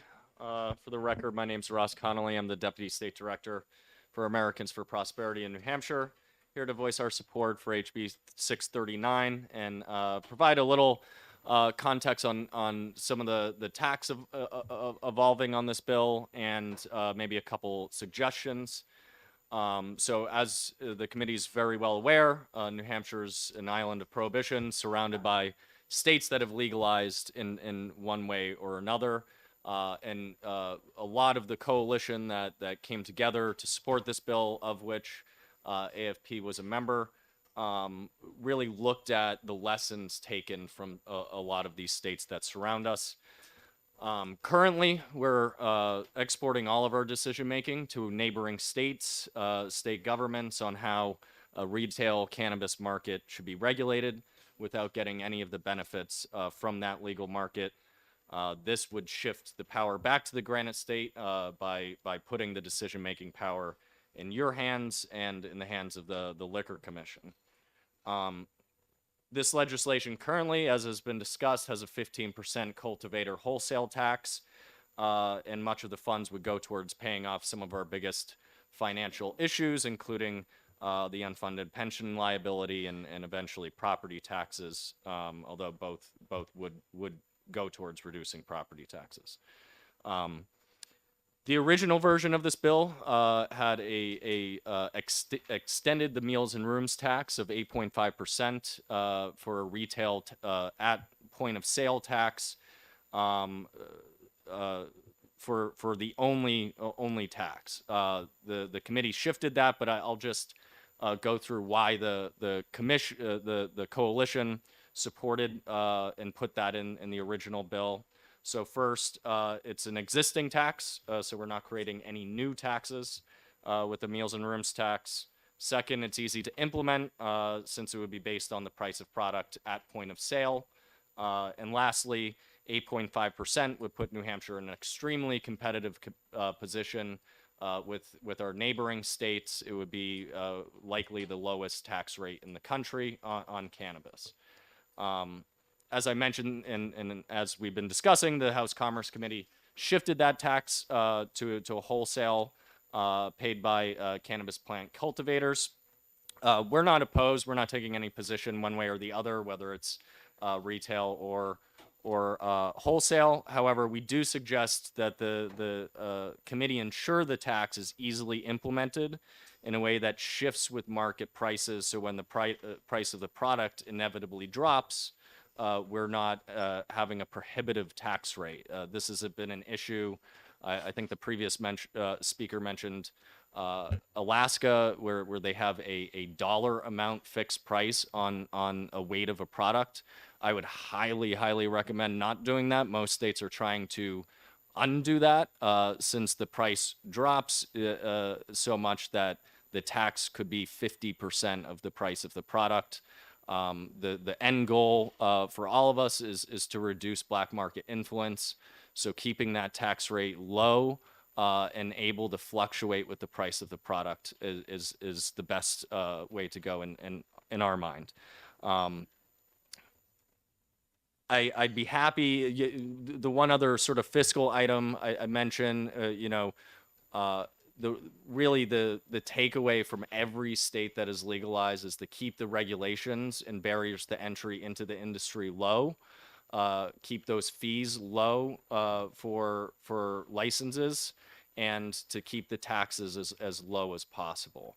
And I do have that chart that was being mentioned. If any of the members have questions on what the tax rate is in any of the Northeast states, I do have those numbers with me, so I'd be happy to take any questions. But our overall message is that we're in support of this bill, and we encourage the committee to work through the process and pass the bill as written. Could you send us that schedule or? Absolutely. I can just quickly. Most states have compounding taxes, so they'll establish a cannabis retail tax, sometimes a cannabis wholesale tax on top of their.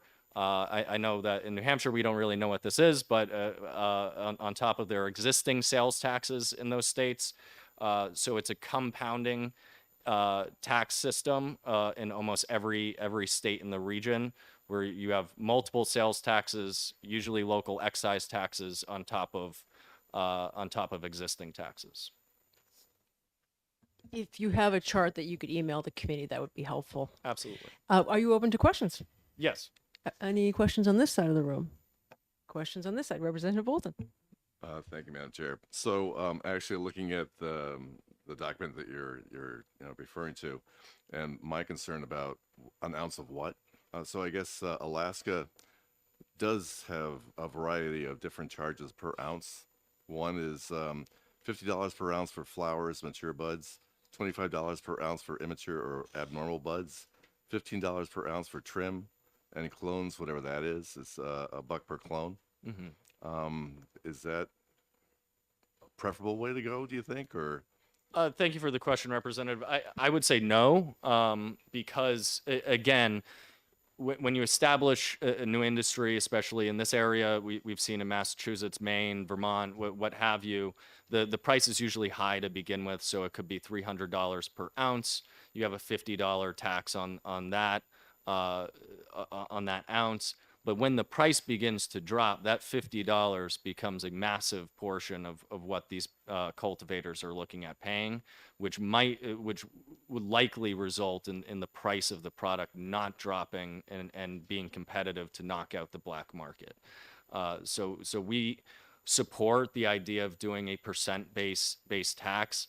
We think the 15% might be a little high. I would recommend the committee look into the existing tax on vapes, which is 8%, as a little more a lower tax on those cultivators. But again, we're not taking a direct position on the tax rate. Thank you very much. Thank you very much. Okay, the chair will recognize Elizabeth Sargent on behalf of the New Hampshire Association of Chiefs of Police.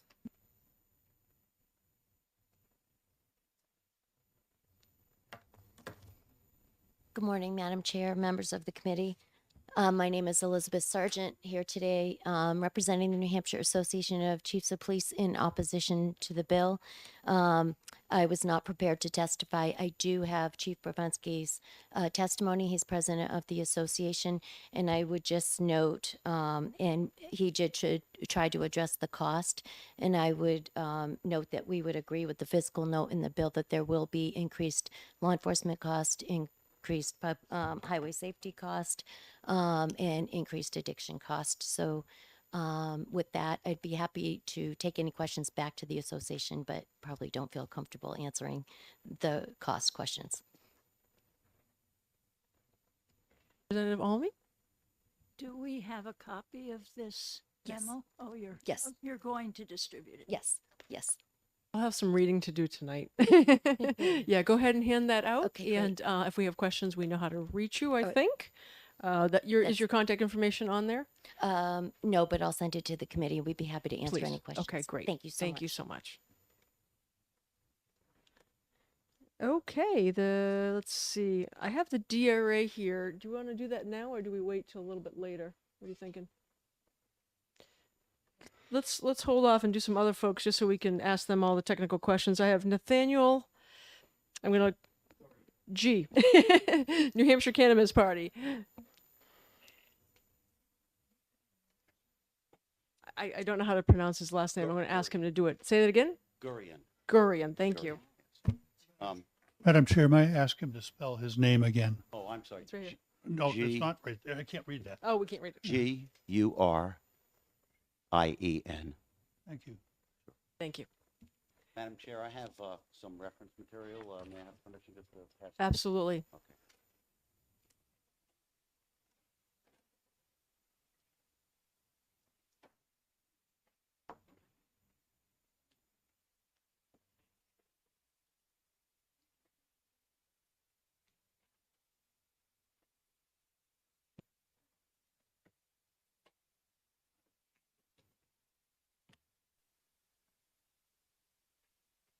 Madam Chair, members of the committee, thank you for the opportunity to share a couple of my perspectives on this bill and revenue issues. My name is Nathaniel Gurian. I'm glad we got the spelling worked out. I am CEO of a company that for about 8 years has been providing financial services, banking, payments, compliance, help to the industry. I am also the executive director of the New Hampshire Cannabis Party. and I write a bi-monthly column for the Conway Daily Sun covering the New Hampshire cannabis industry. The first thing that it's important to talk about, I think, is that the cannabis industry is evolving. It's very complex. It requires skill sets and experience that are unusual. I think that's one of the reasons why the Liquor Commission did not have a lot of enthusiasm for running this entire industry in the state. However, because it's complicated, I think that it's very important to stay away from any additional unnecessary complication. And talking about trying to set up a revenue or tax structure that is based on the eccentricities and individual nature of cannabis products, such as flower or finished products or potency or weight, is going to be a nightmare. I think in terms of supervision, in terms of having inspectors to take a look at this, the entire regulatory regimen in order to try to monitor this adequately is going to be expensive, mistake-ridden, and it's going to create a lot of conflicts. And on the other hand, Representative Hunt came up with what I thought was a very elegant and brilliant and simple suggestion, and that is simply to put a percentage tax on cultivators. And the reason for that, and the inspiration of that, is that creates basically one toll booth for the entire industry. No product is going to get into the market, with one exception that I'll get to, without being produced by a cultivator or a farmer. So that means if you set up one toll booth and tax it, okay, every other part of the cannabis economy downstream will have paid their taxes without having to burden them with filing reports, with having to get inspected and so on. And if we do not look at the product itself in terms of potency or weight or type of product, but all we have to do is track the revenue of the cultivators on a monthly basis at a percentage, we have an incredibly simple, non-invasive tax structure that also covers the entire economy. And it's just vastly simpler, and we're not going to get into any trouble with that. The thing to keep in mind also is that at the cultivation level, the quality of the product, the potency of the product, whether it's an outdoor grow or an indoor grow, is going to affect the price that they're able to sell it for. And so the tax rate will automatically adjust based on the quality of the product, the type of product, and so on, simply because there's a market price for different types of products. In fact, this perhaps deliberately or accidentally also tends to provide a little subsidy for outdoor farmers, because typically outdoor grown product sells for less in the marketplace, and so their tax rate will be lower. The guys who are building greenhouses have specialized products that often, they're much more controllable. They may have higher potencies. They may have more specialized uses, and as a result, they're going to command a higher price, and they'll pay a higher tax. So I am very much in favor of the tax structure that came out of Commerce Committee, and would really, really caution you guys not to, and pun intended, get into the weeds with this. You don't need to. I mean, if interested, but really you don't need to. We can accomplish our purpose in a very simple manner and just track the revenue either on a tax return or bank statements or whatever from the cultivators. However, and this is what I passed out some of this material on, one thing that is coming is interstate commerce. Now, the state of New Hampshire can either recognize that and embrace that and have an industry and a regulatory framework that embraces that and encourages that and builds our state's prosperity in this industry, recognizing that that's coming, or we can have it imposed upon us. As you'll see from the material I've passed around, it's inevitable. The federal courts are going to invalidate state residency requirements, largely as a result of that, and they are going to invalidate states practicing having kind of a insulated bubble economy. That's what has evolved in the industry at this particular point, but those barriers are soon to break down, and we need to be aware of that. And the reason why that's important on a revenue basis is because not if, but when product is imported from other states, if we are only taxing our local domestic cultivators, then we are going to put them all at a huge disadvantage over product that gets imported in. So by simply amending the current proposal to say that the tax is on cultivators and importers, we have now actually covered the entire market. So if you're growing it or producing it here in New Hampshire, you're going to pay that tax. It'll go downstream. 15% is not as scary a number as it seems because it's at a wholesale price. So that's really kind of where that's kind of like the bottom of the pricing. Obviously, as it moves up towards manufacturing and retailing, the cost of the product is higher, and so the effective tax, because it was taxed at the wholesale level, was lower. I think that it's very compelling that instead of having a 10% tax on cultivation and then 5% on retail, that we do 15% right at that one toll booth level, and then we're able to advertise, and our retailers, dispensaries, delivery services, and so on will be able to say that you can come to New Hampshire and buy cannabis tax-free. There's no extra tax on it at all, and we're covering it. Now, the extra 5% on a cultivation level obviously is worth less than 5% on a retail level, but nonetheless, it would give us a compelling advantage and would give our business operators a compelling advantage.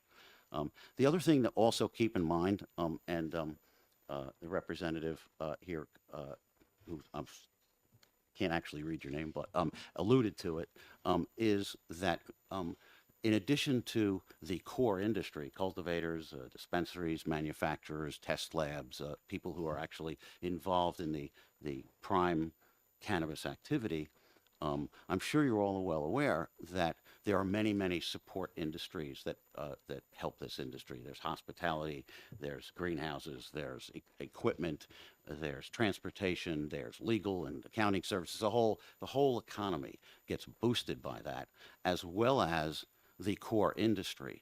And as they grow and flourish and start generating profits, generally speaking, unless the tax burden, like it is in California, is crazy and excessive, the mere elevation and increase in overall business activity and prosperity is likely to generate lots more revenue for our standard business taxes than it would even generate just on the core cannabis taxes. So I think having a modest tax of 15% at the cultivation and importation level would basically cover that. In addition, keep in mind that products that get imported into the state may not be simply flower that would be generated by the cultivators, but it could be gummy bears, it could be finished products, it could be, and so, of course, if they come into the state as finished products, they're also going to get taxed at a higher rate because, they're more of a value-added product.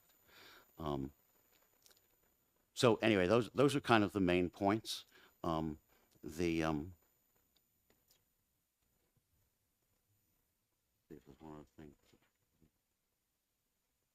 I think it's also important simply to mention that the cannabis industry as it's currently constructed, and for a lot of reasons because of the tension between federal illegality and state legality, there's a tremendous amount of supervision and compliance that goes part and parcel with the cannabis industry right now. So not only at the cultivation level, but at all levels, retail, manufacturing, there's very close monitoring of inventory and pricing and point of sale proceeds, and making sure that the operators stay on the straight and narrow. And that's not just on the cultivation level.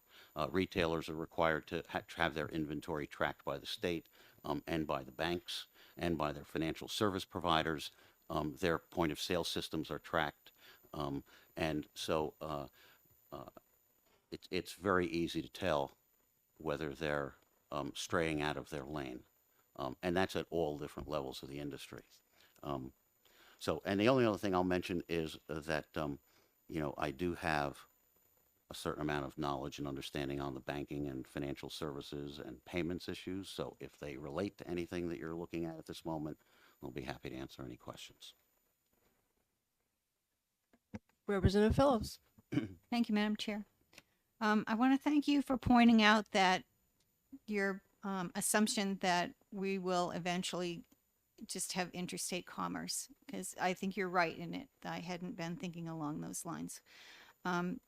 What I don't understand, though, is if we assume that that's going to happen, I don't understand why you are still suggesting taxing it at the wholesale level and then saying that gummies will be taxed when they are transported into this state, because I think that sounds very complicated. It seems to me that if we're going to have interstate commerce, we should just have a tax at the retail level. So can you tell me why that's not the best solution? Well, you have to keep, yes, you have to keep in mind that there's a lot of channels of distribution here. Gummy bears could come in to the state, and maybe some of them will get retailed. Some of them may get wholesaled. Some of them may get re-exported out to other states. They may ultimately get into international commerce.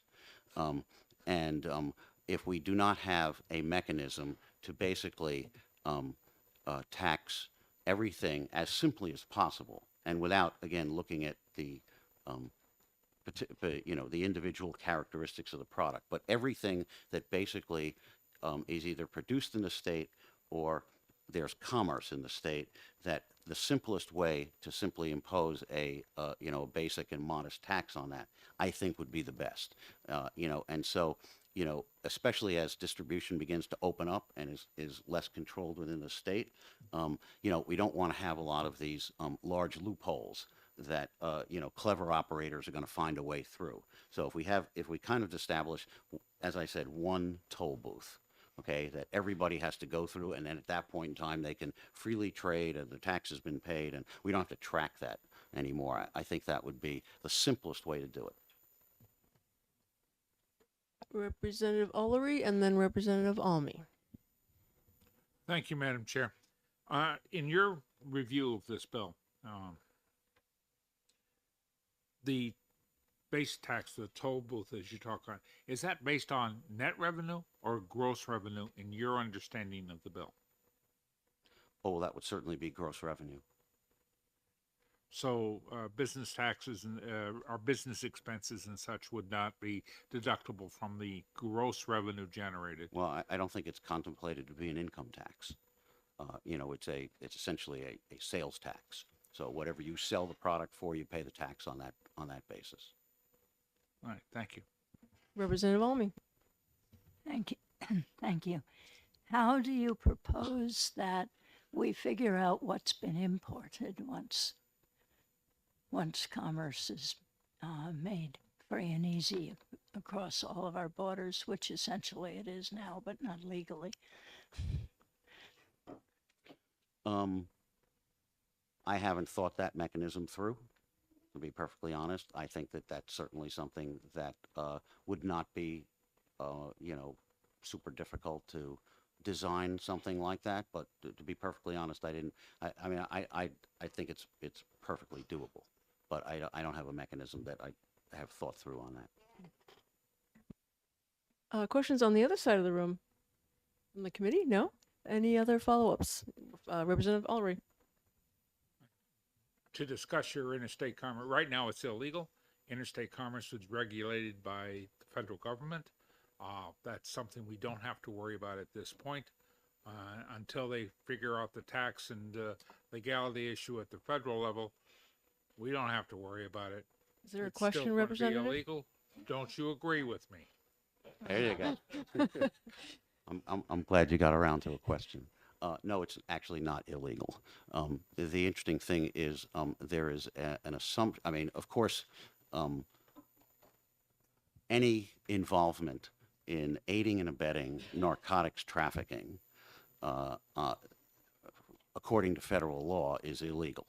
Arguably, if we have a conversation about possibly cannabis commerce, we're breaking federal law. However, the feds have not weighed in on interstate commerce of cannabis. They don't have an actual prohibition. They have the right to regulate it within a narrowly confined framework, which is discussed in the material that I gave you. But at this particular moment, and this has actually been the holding of several courts, some of the material of which is in the things that I sent out to you, it is not currently illegal to engage in interstate commerce. The reason why interstate commerce is prohibited is because every state has prohibited it in their own enabling law. It's actually, I having been involved in banking and payments for a very long time, there's a misnomer that there is a restriction on the federal level as regards banking and credit cards and all the rest of that. That's actually not true. The entire restriction emanates from the individual banks and the credit card companies who choose not to do business in this industry. But actually, all of this is, it's not federally legal, but it's federally permitted. Representative Ors. Thank you, Madam Chair, and thank you for taking my question. So you mentioned earlier in your testimony about the current New Hampshire cannabis industry. What is the New Hampshire cannabis industry? I mean, are we talking, I don't know. I have no idea. So, I mean, do we sell brownies and gummy bears, or, give out free pizza, or what do we do? Well, if you mean from in the context of my covering the New Hampshire cannabis industry in my column, it would be really developments in the New Hampshire cannabis industry. Right now, the New Hampshire cannabis industry consists of a few ATCs, which are vertically integrated, that grow their own product and produce their own product. And I guess that's our cannabis industry. But in the scope of what I'm writing about, all of what we're doing here is kind of part of the cannabis industry, per se. Follow up? So, is it legal to grow cannabis in New Hampshire and sell it or give it away, or what? Well, my understanding is that it's legal if you have an ATC license to grow it for the purpose of providing product to your business. Is that medical use? Yes. Yeah. Okay. Thank you, Madam Chair. Representative Platt.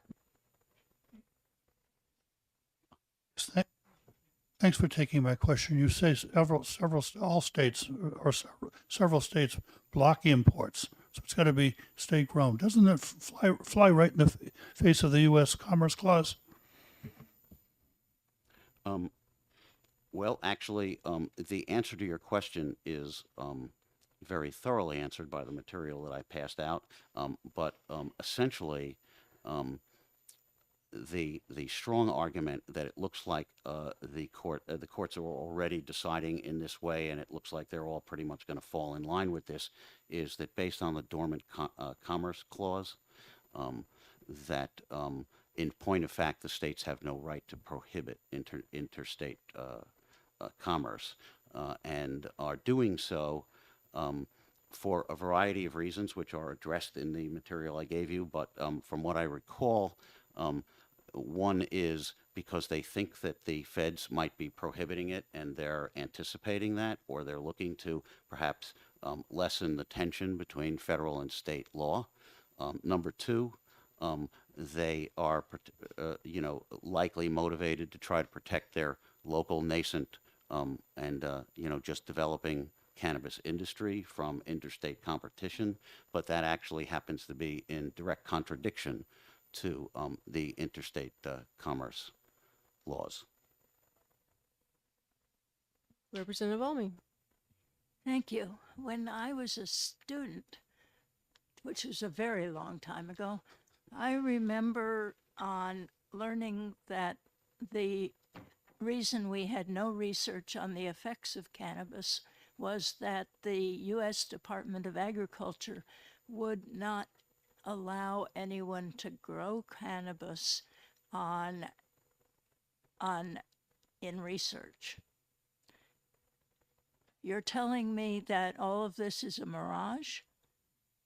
I'm sorry, what's a mirage? That the federal government has a prohibition against the growth and on use of cannabis. Well, yeah, it That says, is you know, not the classified. DEA classifies it as a Schedule 1 narcotic with Yes. no benefit. And state law, individual state laws contradict that directly. And the federal law still prevails. And you're absolutely right about the research. It was actually prohibited by the DEA, who apparently had issued one license to one Southern university to grow some crops for research. But certainly the research has been severely constrained by the federal prohibition, and it remains federally illegal today. Absolutely. You know, there have been, there was a, starting in 2014, there was a amendment that was attached to the federal budget, which is renewed every year so far since then, which prohibits the Department of Justice from prosecuting anyone involved in a you know, properly constituted state legal program. But that does not relieve anyone from the fact that all of these cannabis businesses and the entire industry and all the state sanctioned operations are in violation of federal law. You know, likewise on the banking side, the Department of Treasury through their FinCEN Federal Financial Crimes Enforcement Division that regulates banks and compliance and all the rest of that, issued a memo in 2014 that specifically provided guidelines for banks and financial service providers to, they describe it as, meet their anti-money laundering and other compliance requirements by following guidelines that they had outlined for doing that. But they specifically also said in that memo that the memo does not therefore legalize it in any particular way, nor does it affect the fact that even though the bank might be in compliance with their examination standards and might be able to therefore bank people in the industry, that nonetheless that doesn't relieve the fact that all of such activity is being done in violation of federal law. Okay, I'm going to thank you very much for all your knowledge and testimony, and just remind the committee that we are focused on the revenue. If you are certainly welcome to do any of the research on the background, we're meeting some great experts in the field, but let's try to keep this focused on the revenue. Thank you so much. Okay, and I will let everyone know, because I can see people squirming a little bit, we are going to do a hard stop at noon, so that my committee members can have a lunch break. So we're going to try to get through the rest of the pink cards. So if everyone could just be a little bit concise in your remarks, that would be helpful. Or we will have to recess the hearing and start it over next week or 2 weeks from now. Okay, Representative Jim R., representing himself from Hillsborough. I cannot read your last name. If you could come up.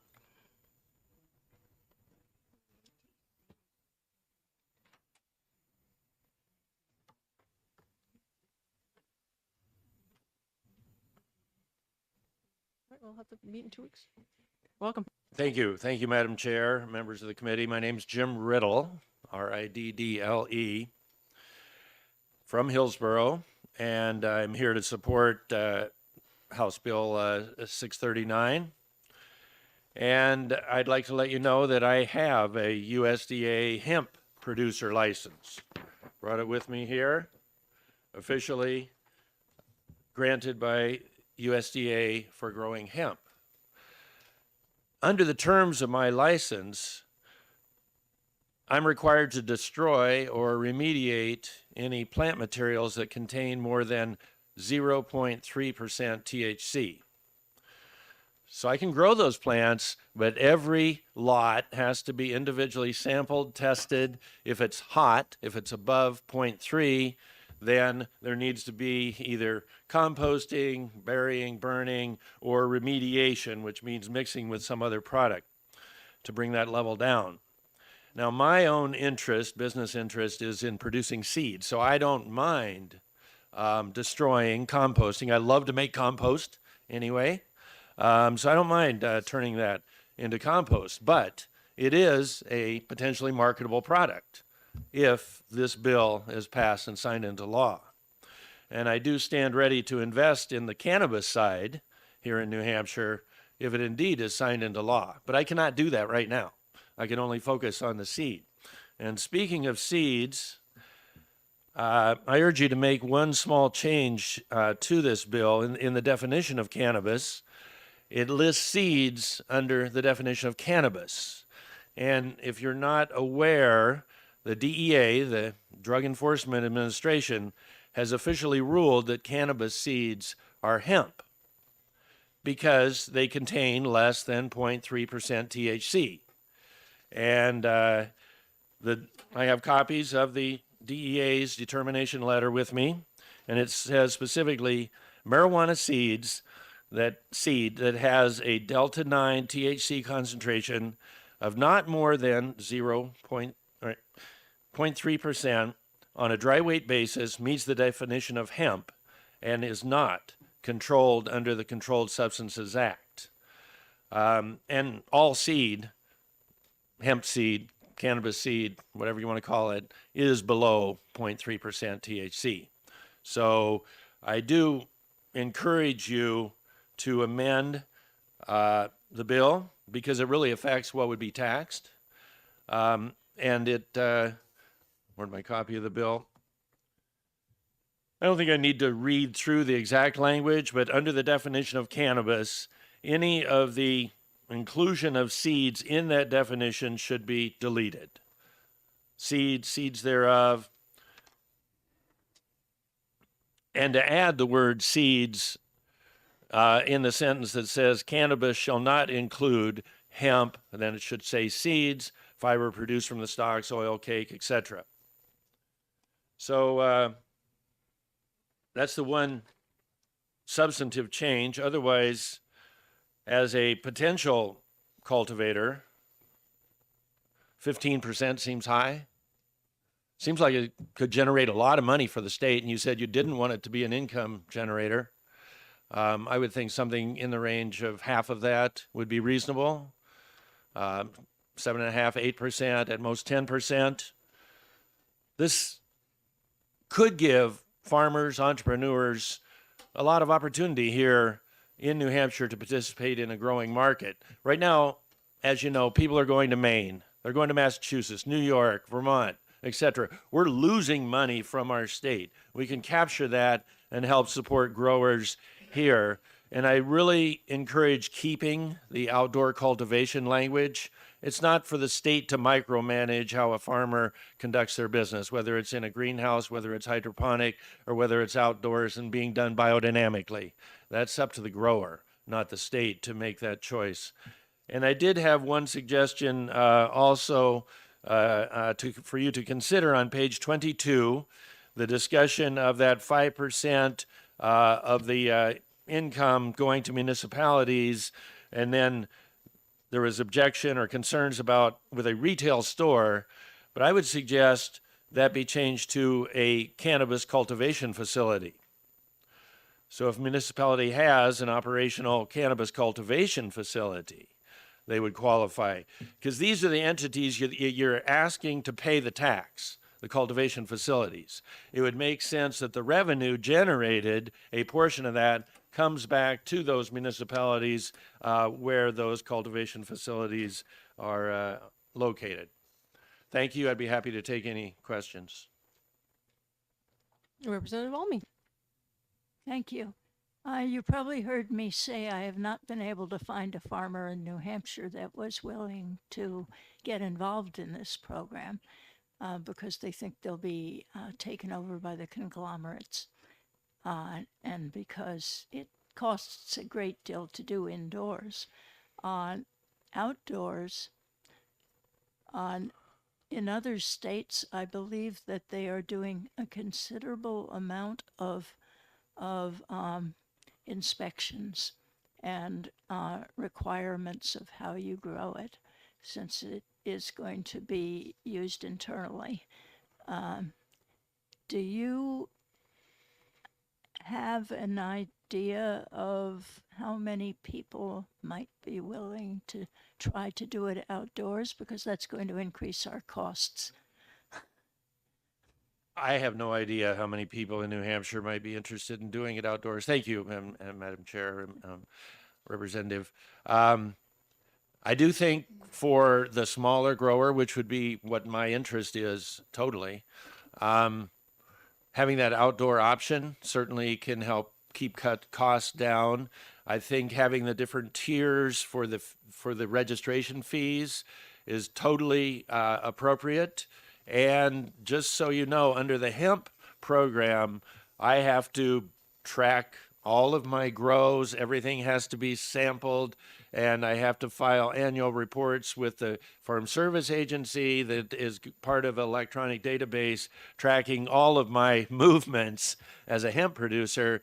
And I don't know if the people studying this have looked at the existing USDA hemp program as a model for tracking production, but I think it's accessible to any grower regardless of your scale.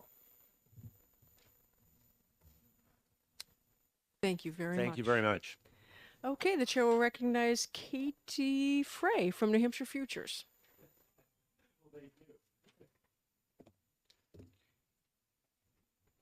Oh. Is it Kate? I'm sorry. It's Kate. That's fine. Sorry. Kate or Katie's fine. Thank you all very much. I will be very brief. I do have written testimony for the committee. My name is Kate Fry. I'm the Vice President of Advocacy at New Futures. New Futures works on health and wellness policies with stakeholders, prevention partners to prevent and reduce alcohol and drug problems in our state.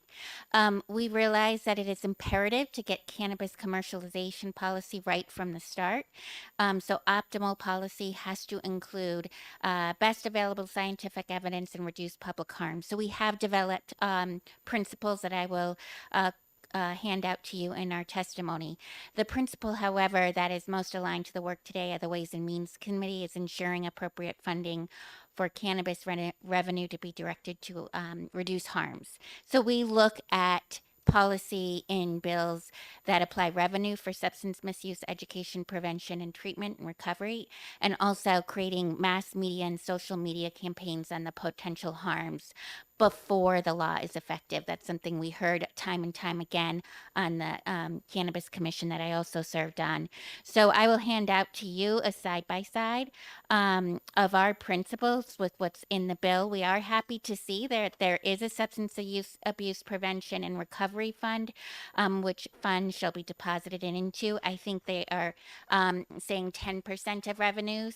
However, I guess I am concerned of how much that will really be based on the expenses outlined in the bill by the Liquor Commission, and also not having a great grasp on what the revenue will bring forward.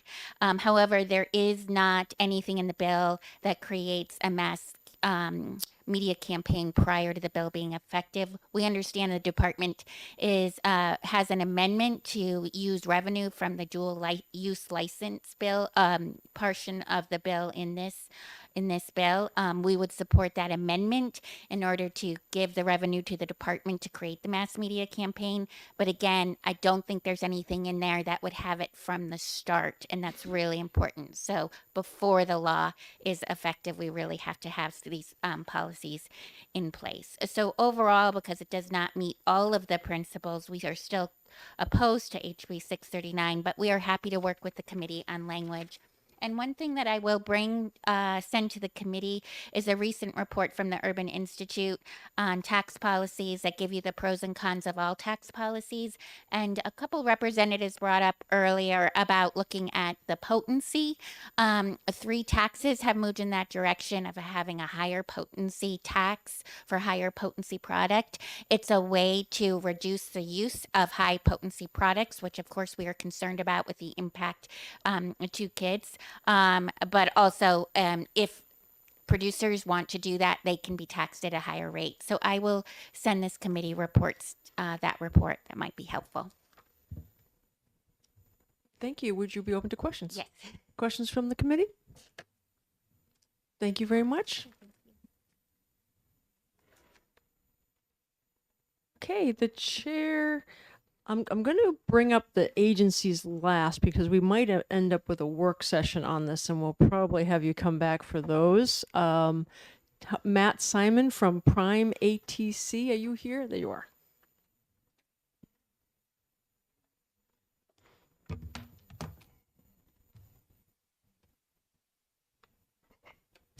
Thank you, Madam Chair. Honorable committee members, good to see you again. For the record, my name is Matt Simon. I live in Nashua. I work for Prime ATC. We're one of the 3 companies that's licensed to provide therapeutic cannabis to patients in New Hampshire. There are currently about 14,000 patients who are registered with the therapeutic cannabis program. We operate 2 dispensaries, one in Merrimack, one in Chichester. We have a cultivation and production facility in Peterborough. We are a nonprofit and we have about 55 employees. So I was in the process last Friday of preparing written testimony, and I saw my former colleague Karen O'Keefe from the Marijuana Policy Project sent you about 8 pages of detailed written testimony, much of which was exactly what I was going to write. So I got lazy. I'm going to defer and agree with much of what my former colleague. I worked at the Marijuana Policy Project for 10 years, and I agree with her perspectives generally. So first of all, we do support the bill, although with somewhat less enthusiasm than before it was amended by the Commerce Committee. I was a member of the coalition that drafted the original bill, which I believe was based on best practices observed from other states, including neighboring states, based on lessons learned, and that's still true of much of the bill, maybe not all of it. Some of the things we're disappointed in are outside the scope of this committee, home cultivation, annulment provisions, so I won't elaborate on those. I'll focus on the things that you are concerned about, primarily the tax structure. So we've already had a lot of talk about the proposed 15% cultivation tax. I'm not an expert on tax policy. I would be willing to go along with this if somebody could explain it to me in a way that makes sense, that it's actually workable, particularly for the ATCs and for other vertically integrated businesses. So if we had a 3-tier model, it would make sense. There would be a transaction every time a cultivator sells to a manufacturer or a retailer, and you just take 15% of that price. That's easy. Well, we're a vertically integrated business. Would we be selling cannabis to ourselves? And if so, at what price would we be selling cannabis to ourselves? If we could, we would sell cannabis. It seems like we'd be incentivized to sell it to ourselves at a penny a pound if we were allowed. So we'd have to come up with some kind of average, and that's problematic in every way that I can think of. First of all, there's no legal market in New Hampshire, so there wouldn't be transactions to base it on. We'd have to look at other states. If you look at prices in other states, they vary dramatically. In the early phase of these markets, before they mature, prices are extremely high, and then there is an inevitable point where the oversaturation point is reached, where supply catches up with demand, and that's what's happening in Massachusetts right now. The price of adult use cannabis in Massachusetts has reduced by more than half in the last year. So 15% of whatever it was a year ago would be half of that today by Massachusetts prices. Even if once we do have pricing that's predictable and established, that doesn't solve the tremendous variability that exists between a pound of cannabis A versus a pound of cannabis B. It is an agricultural product. Freshness is incredibly important. How well it has been trimmed and harvested and shucked and cured. There are all sorts of shortcuts you can take in the cultivation process to result in a worse product. So buyers are very interested in quality. They want to inspect it and make sure that will this be able to sell at my retail store, or will I be able to use this as a manufacturer? So we keep coming back to 15% of what being the question, and I would love to understand how that might work, but I don't yet.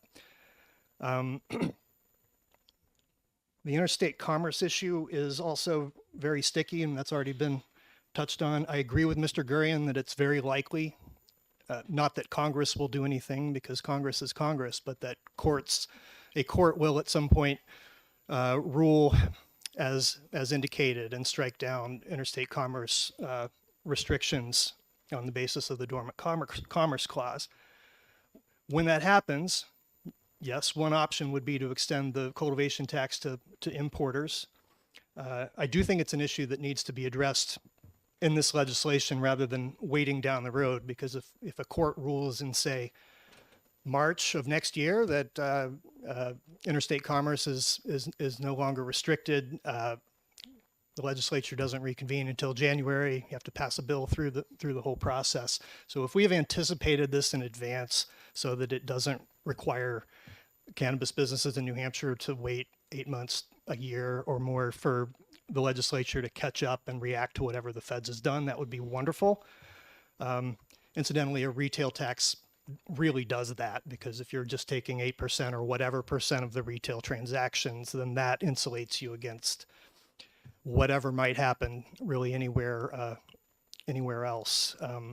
So one of the issues that didn't come up with that, if you're a manufacturing licensee in New Hampshire, having the cannabis you import or purchase to make edibles or whatever out of, having that be subject to a 15% tax would be prohibitive.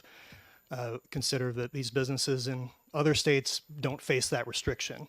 If you make edibles in Vermont, you don't have to pay a 15% tax on the cannabis you buy to make edibles out of.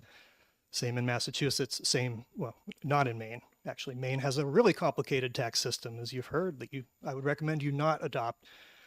So I agree it should be very simple. And if it could be very simple, one-time tax at the cultivation level, that'd be great. The really simple tax that makes sense to me is applying it to every retail transaction. And the other way that makes it really easy is for therapeutic cannabis program. Everybody has agreed throughout this process that therapeutic cannabis should remain untaxed in New Hampshire. That's really easy. If somebody presents their card, they're a patient, they buy from, there would be, for the dispensaries, they would have dual use. So one cash register would be entirely therapeutic products that would be untaxed. The bill also envisions adult use retailers that are not ATCs down the road being able to get what's called a therapeutic cannabis endorsement. And if we didn't do that, we would not be expanding access to patients. Patients would only have 7 places to buy cannabis in the state, and we might have lots of adult use retailers. So from a policy perspective, I think it's important to increase patient access. But I'm not sure how an adult use business could exempt patients from taxation. I see how an ATC could do it theoretically. We would separate the cannabis we grow into 2 streams. One would get coded as therapeutic and go into that system. One would get coded as adult use, go into that system. We would charge ourselves 15% of whatever mythical number comes up on the adult use side and not charge it on the other side. But for an adult use retailer as envisioned by this bill, I don't have any clue how they could possibly be, how patients could be exempted from taxation. And I think it's very important that patients be exempted for taxation for policy reasons that are outside the purview of this committee, but pretty important, I think. Final point, the bill envisions dual use conversion fees for the ATCs. That's something we went along with. It'd be up to, I think it's $100,000 for each location that would be transitioning to dual use. It's a lot of money. We were on board with that because the original bill as drafted created a cannabis business development fund and a justice reinvestment fund. Usually part of this conversation is understanding that we've had 70 plus years of prohibition, that countless lives and families have been ripped apart. and people have been economically devastated in addition to having their freedom taken away. And there's usually some attempt to make sure that small businesses, communities that have been impacted by prohibition, have an opportunity to make money in this business. And that isn't in the current bill. So leads me to ask, why do we have those $100,000 fees? We were much happier with those when they were going to an obvious good cause that we supported. And now I would prefer to see them be eliminated or at least reduced, or maybe used for something that would be awesome. Just a couple of quick clarifications from questions that have been asked. I took a few notes. So I did send you a chart with all of the tax rates from neighboring states. You should have that in your inboxes. It was misstated by a few previous speakers, but really the neighboring states have an effective tax rate of around 20% each. In Mass, it's a 10.75% retail tax plus a 6.25 general sales tax. And that gets you to 17%. And then they have a 3% local option tax that gets it to 20%. In Vermont, it's 14% cannabis sales tax, 6% general sales tax, 20% retail tax. Very straightforward. Maine is much more complicated, taxing flower, trim, immature plants, and seeds, each at a different rate.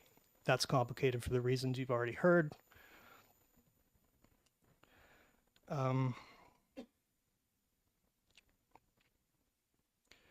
Quickly, with regard to the quality of outdoor cannabis, I think a lot of people will want to grow outdoors in Vermont. There was tremendous interest in small cultivator licenses being outdoors. And the problem with that is not outdoor cannabis. The problem with that was a failure of their independent lab testing system. And that's why independent lab testing is the most important aspect of any regulated cannabis business. This was a grower that had come online that was using a fungicide, or at least was using a sprayer that still had residue from a fungicide, probably a sprayer that had been used in the illicit market for many years, but was now being used in the licit market. And that cannabis somehow actually got to the store shelves without being independently lab tested. It was a big mess up from a inventory tracking, seed to sale tracking scenario, but it's not. If this product had been tested, it would have failed and it would not have been sold. So whether cannabis is grown indoors or outdoors, there is a lot of risk of contaminants. Cannabis will never be misted, as we heard earlier, because that would cause it to develop mold. Once the cannabis is dried and cured, you do not want to add more moisture to it. Mold is something you're always trying to prevent, but there's a risk of heavy metals, pesticides, mold, and all sorts of things. The only way to fix that is to have every product sold be tested, and I'm confident we can achieve that within the current bill. So one last comment. We've heard gummy bears mentioned a few times. I just want to make it really clear. There's no state selling gummy bears for cannabis. The fruit chews we sell at Prime ATC are little squares. They can't. Every state that I know of has rules that prohibit these products being designed to resemble characters, animals, anything that could be appealing to children. And often they have to have a cannabis leaf with an exclamation point or some other symbol stamped right on them. So no gummy bears, worms, cartoons, or anything like that. And I would be happy to conclude there and take any questions. I'm guessing you'll probably have them. Representative Platt. Yes, thank you, Madam Chair. Thank you for taking my question. You suggest taxing imports right now, even though it's not a problem. That's what I thought I heard you say, that it's going to come, the interstate commerce, so take care of it now. And there's been a suggestion of applying that 15% tax to whatever comes into the state, which could be retail as opposed to wholesale. Aren't we violating the interstate commerce clause that way unless we imputed a wholesale cost to the retail product? Thank you for the question, Representative.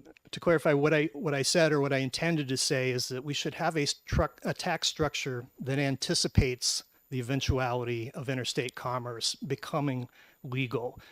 In my opinion, a retail tax would accomplish that, because whether it came from California or halfway around the world for that matter, if it's sold at a New Hampshire retailer, it would be applied the tax.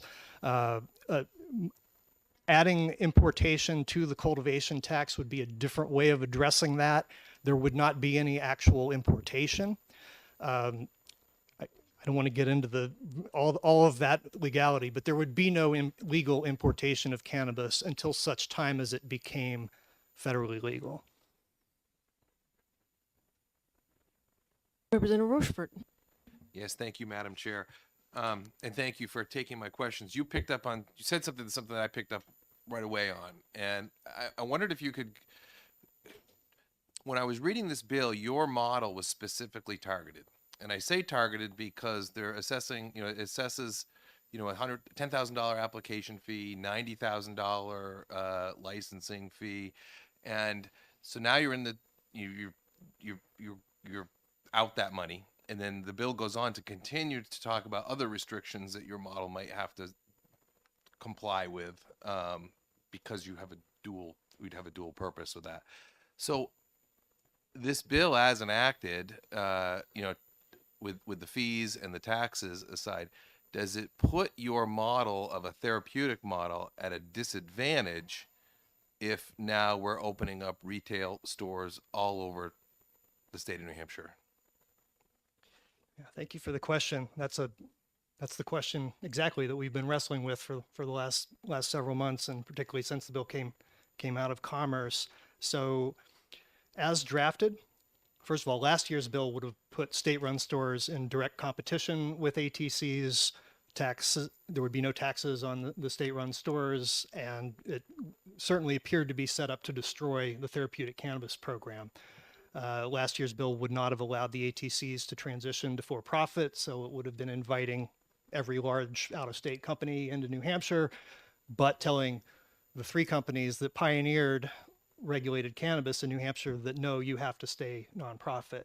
So this bill's much better than last year's bill on that front. It would allow the ATCs to transition to for-profit so they could compete on an even playing field with the big companies that will inevitably be interested in this. It also sets up a thoughtful transition for the therapeutic cannabis program, understanding that rules are going to need to be updated. The original bill would have had the Cannabis Commission ultimately regulating both therapeutic cannabis and adult use cannabis.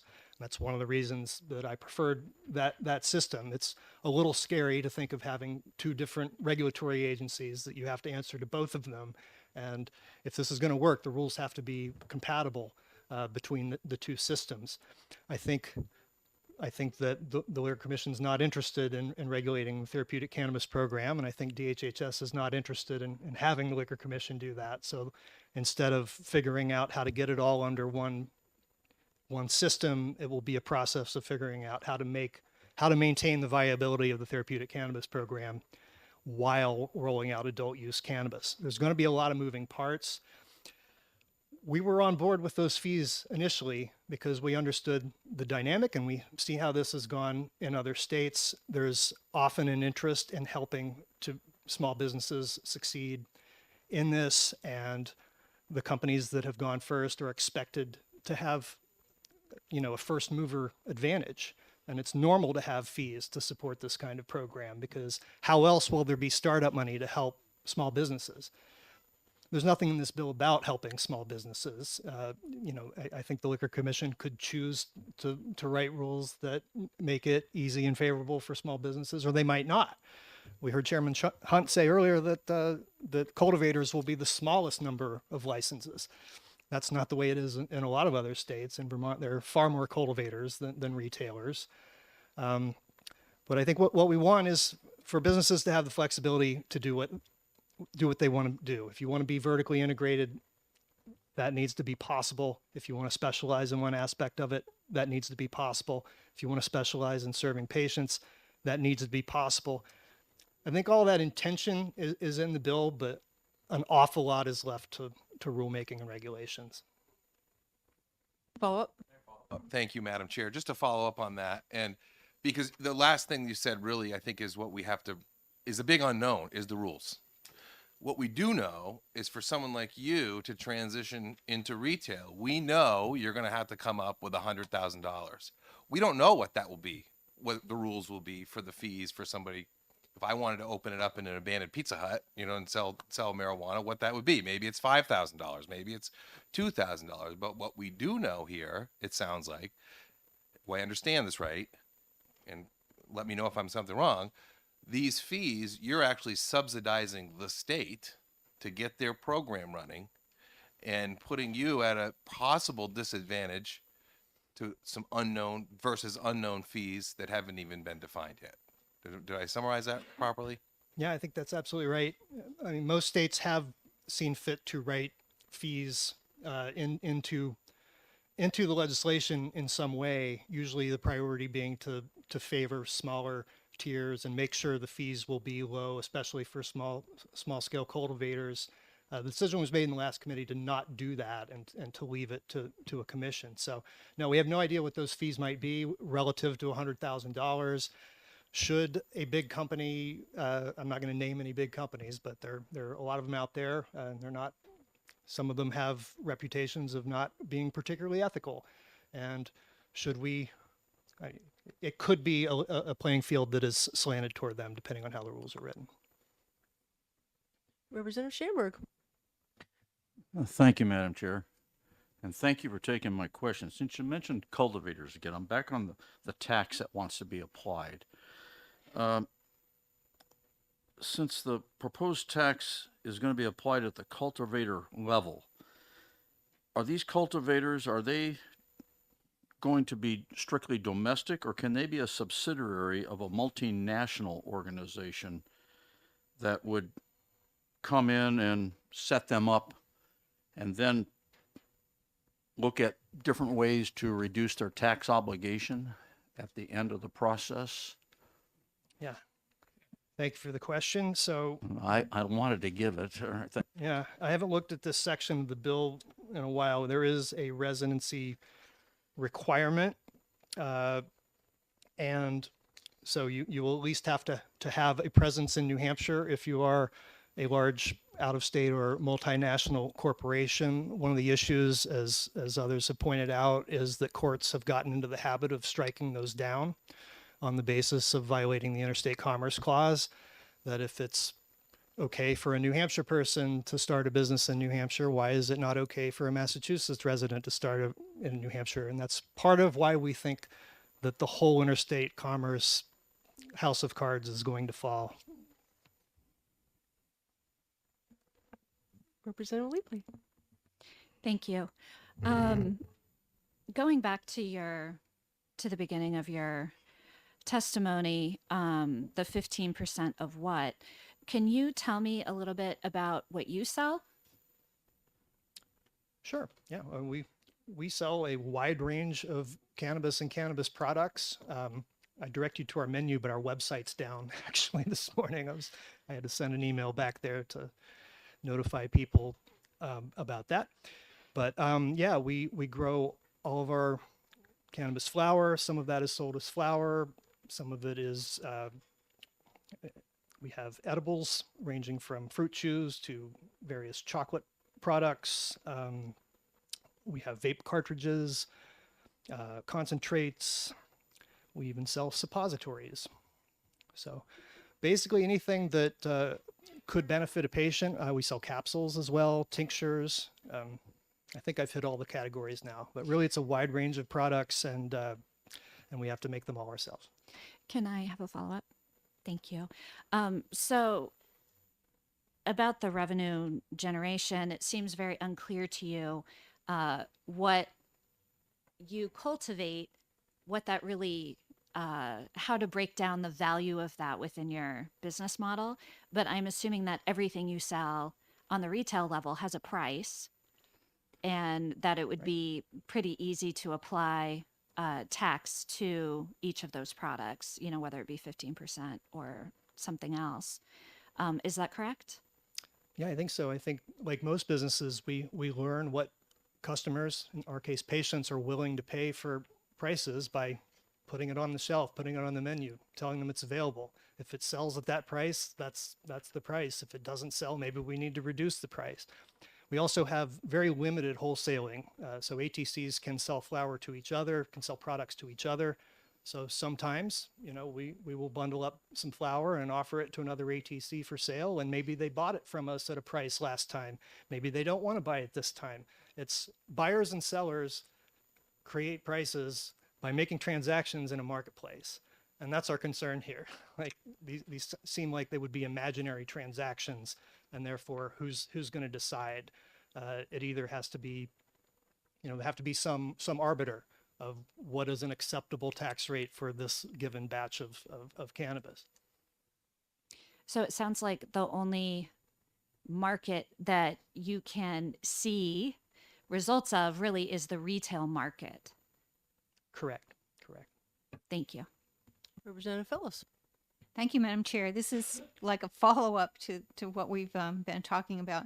So we know you have these different kinds of products, and I'm interested in the possibility of charging, taxing at a higher rate the ones with a higher level of THC.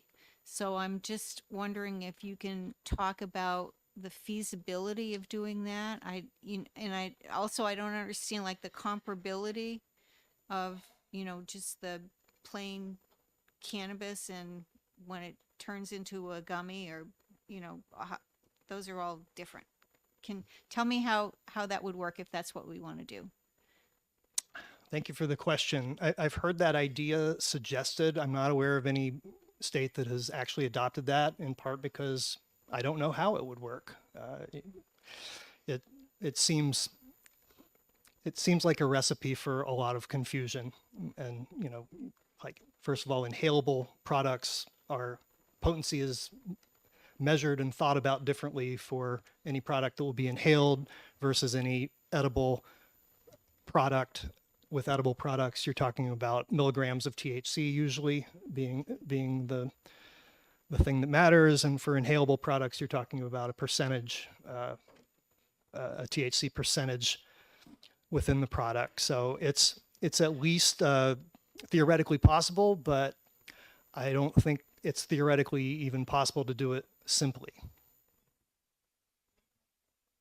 Follow up. I just want to ask you about, there was a study commission and they made an estimate on revenue, and one of the factors that they used is they made an assumption that, this is just talking about regular just cannabis, that the average user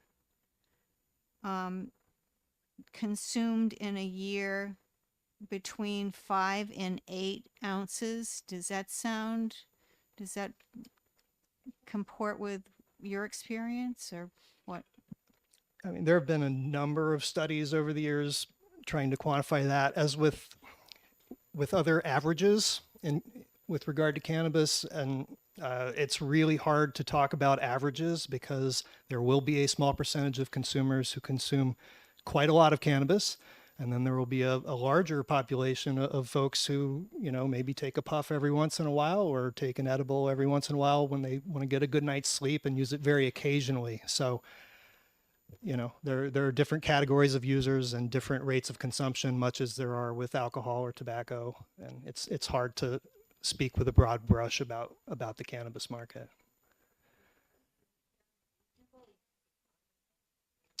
Offhand, I don't know. I will say that study commission was several years ago. There are probably better market estimates. I know there are better market estimates available. Vermont just rolled out its adult use market, and they did a really terrific market analysis that's available from the Vermont Cannabis Control Board website. They looked at, they hired an economist, and they looked at, how much do we think people consume who live in Vermont? How much do we think people consume who are tourists who visit Vermont or who pass through Vermont or who live in a state like, guess what, New Hampshire, that still does not have retail cannabis? How many Granite Staters, for example, are going to go? So they did a really detailed deep dive there, and I think those are probably going to be better estimates than anything that was in our commission report a few years ago. Representative Ullery. Thank you, Madam Chair, and it looks like this will be the last question. Regarding the multinationals that was brought up earlier. Now, are you referring to a multinational that grows it out of, buys up the plot, grows the stuff and sells it? Or are you talking about a multinational like Monsanto or DeKalb that produces seeds? Thank you for the question. I'm talking about cannabis companies that may have started in the US or may have started in Canada or may have started somewhere else, but that have grown aggressively and that participate in all aspects of the cannabis industry, from growing, manufacturing, and retailing. And, you know, in my last job, I was trying to pass legalization laws, and often these companies would send their own lobbyists, and they were trying to pass very different laws than the ones that I was trying to pass. They wanted very high barriers to entry, massive fees, keep home grow legal. Let's only have a few big companies do this. So you're saying that the straw person multinational does anything it can to make money on this product? Yes, I am saying that. Thank you. Oops, Representative Almy. Thank you. Just quickly, you said you sent us all on a chart of all the taxes that are added on in our region. It hasn't come yet. Oh, I'm sorry. I sent it to the Ways and Means Committee address while I was sitting back there, so maybe it's not. maybe you got stuck in a spam folder or something. I know that happened in the last committee. If you'd be comfortable, there's also an online testimony portal, and that really, we make sure we see that. So if you could do that as well, that'd be. It is in spam. Oh, it isn't spam. So thank you. There's two ways to get us that: the email address and the online portal. So thank you very much. Any other questions? Great. Thank you so much. And Thank you just, it obviously we're trying to cram a lot of information in here. We've got two more quick people testifying, and then what I think we should do is end the public hearing. And if it's okay with the agencies, I'd love to schedule a work session and have you come back another date. You know, DRA, DHHS, liquor, all of you to come back on a work session. We could really get in the weeds a little, if that's okay. I'd like to recognize Dr. Joe Hannon, former representative.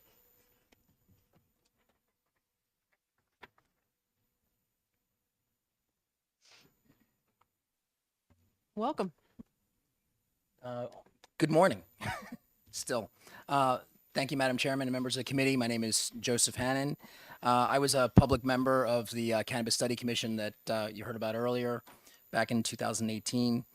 I'm in support of this bill. I do have a few things that I'd like to address about the taxation aspects of it. You've heard a lot of people already talk about the rooms and meals tax and a retail level sales tax. I definitely support that strongly.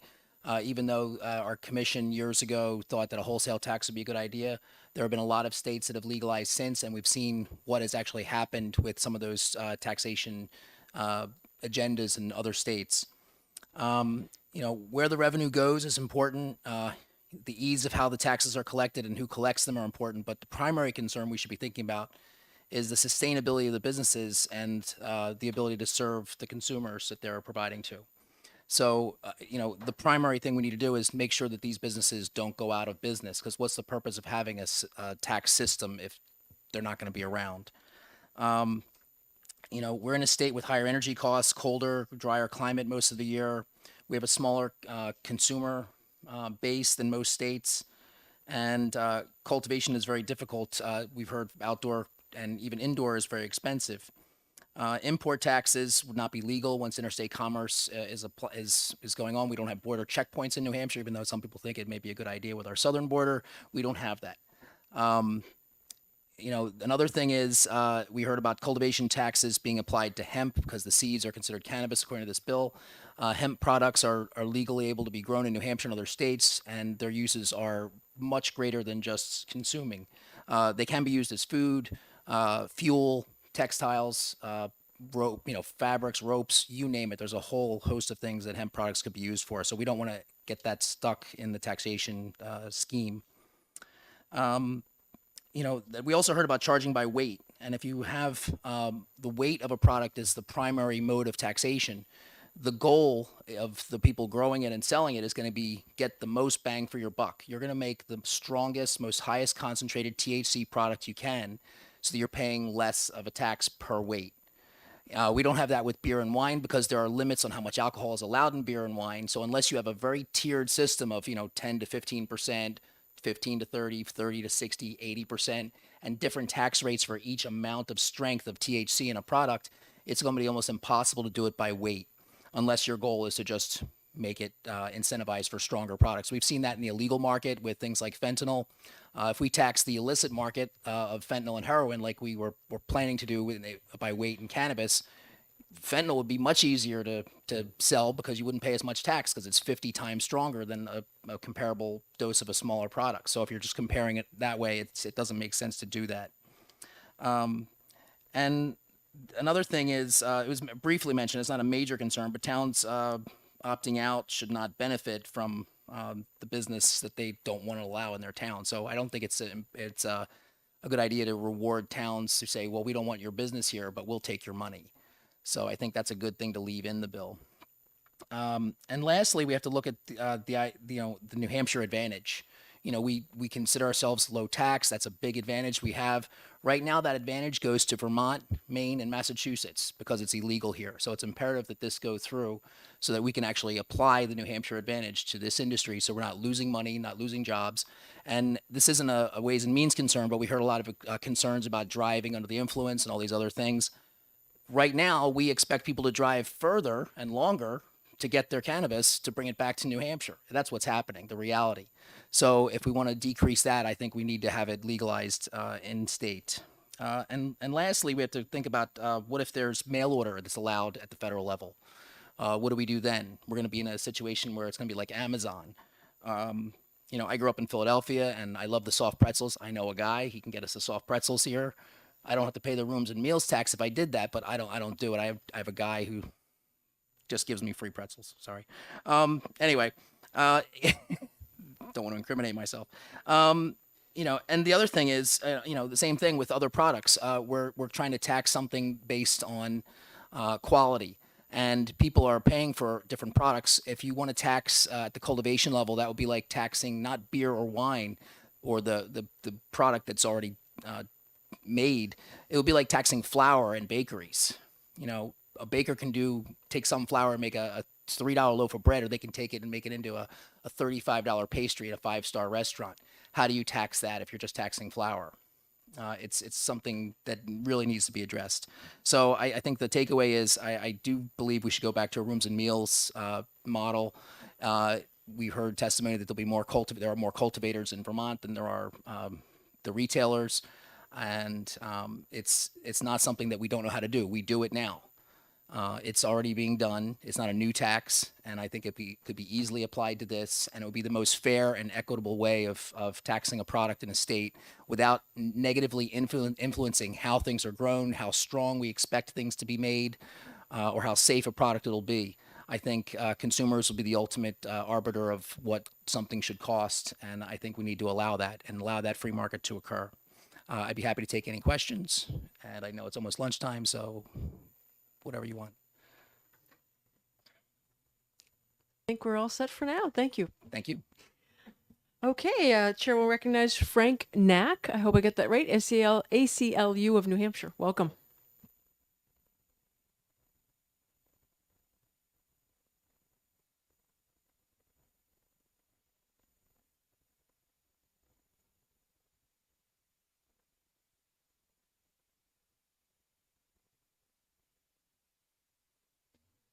Madam Chair, members of the committee, thank you so much for the opportunity to testify. My name is Frank Knack. I'm the policy director with the ACLU of New Hampshire. We're in support of HB 639 for two real reasons. One, from a harm reduction perspective, and the second, from a racial justice perspective. Many of these policy decisions, for the reason that we support this, I think are outside of the scope of what y'all want to talk about today. So I'll try and focus on a few revenue-related issues. One is the shadow tax that prohibition currently has in New Hampshire. And so we heard a little bit about this when it was being introduced. So our national office a few years back did an economic analysis of the cost of marijuana enforcement. So because when there's an arrest, there are multiple actors involved, from law enforcement, courts, other administrators, and it has a severe cost. And so looking at the number of arrests in New Hampshire last year, which was over 1,100, and plugging that into the methodology that our national office created, we're spending about $2.6 million every year on the enforcement of just marijuana possession laws alone in New Hampshire.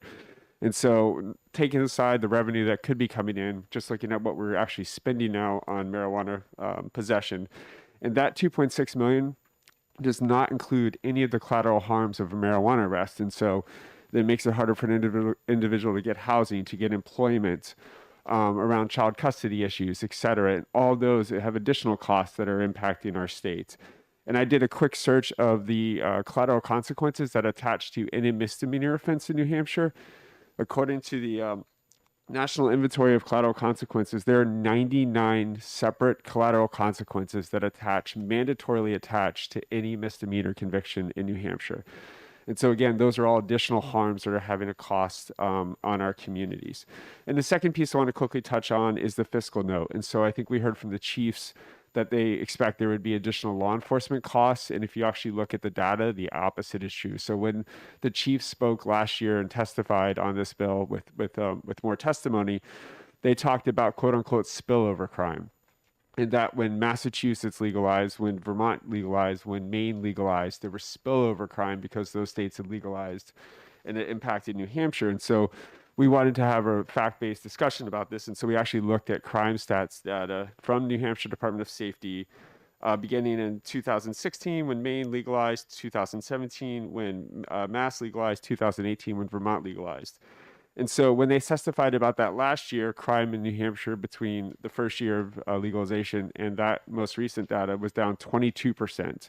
Fast forward 1 year, crime is now down 26%. So the notion that there's any type of spillover crime happening because of marijuana and its increasing law enforcement requirements is not based in actual data. And also we've heard concerns about, and we see it in the fiscal note, around youth use, around traffic fatalities. So I don't want to get into the weeds too much, and we have citations that a number of academic and medical journals going through many of these, but I'll just point to one quickly around youth use because I think that's an issue that comes up quite often. And so this is an article from the association, from the Journal of the Journal of the American Medical Association back in 2019. And what they found was, and this is regarding youth use of marijuana, recreational marijuana laws were associated with an 8% decrease in the odds of marijuana use and a 9% decrease in the odds of frequent marijuana use by youth. And so the notion that we're going to see some huge uptick is, again, not supported by the evidence. And so when you're looking at that in the fiscal note, we're not seeing that in other states. Happy to answer any questions. That's great. Thank you. Representative Ulrich. Which would be the better form of taxation, the 15% tax on the sale or the growth, or a sales tax? So we were a member of the coalition that came up with worked on the original bill language. So we would support the original room and meals tax, but we're in support of the current version of this bill. Other questions? Seeing none, thank you so much. Thank you very much. Okay, I have a pink card from Jenny O'Higgins from DHHS. Are you still here, Jenny? Jenny, would you be open to joining us at a work session, or is there something specific you'd like to just say right now? Thank you so much. I appreciate that. And then Bruce and Keene from the DRA. Is there something specific you wanted to say for the record, or would you join us for the work session? Work session, okay? Now, I don't have a card from the Liquor Commission. Would you be open to joining us at a work session? Okay, that'd be great. Representative Almy. Thank you. I think Matt Simon's chart probably is only for our region. No, it's for the whole country. Oh, good. That answers my question. Okay, that was a long public hearing for us. Yes, Representative Fellows? Yes, I'd just like to ask if you can have our researcher put together some information about what I've been hearing people say something about when we do licenses and certifications, that somehow those amounts are only supposed to support what it takes to issue and to do inspections related to those licenses. We heard it for OPLC and we heard it again here. I just don't really understand that concept. We have some resident experts in this committee on that topic, I believe. Okay. So during our work session, we can talk about that, what the difference between a fee is and a tax. That part I understand. okay. What was new to me was to hear Director Courtney say that it's illegal to establish fees for a license that raise more money than is needed to operate the program, which would include the actual licensing and expenditures for inspectors and supporting whatever board is connected to that license. That's the part that I don't understand. Okay, great. I don't have any other pink cards to testify on this bill. Okay, with that, I will go ahead. Representative Almy?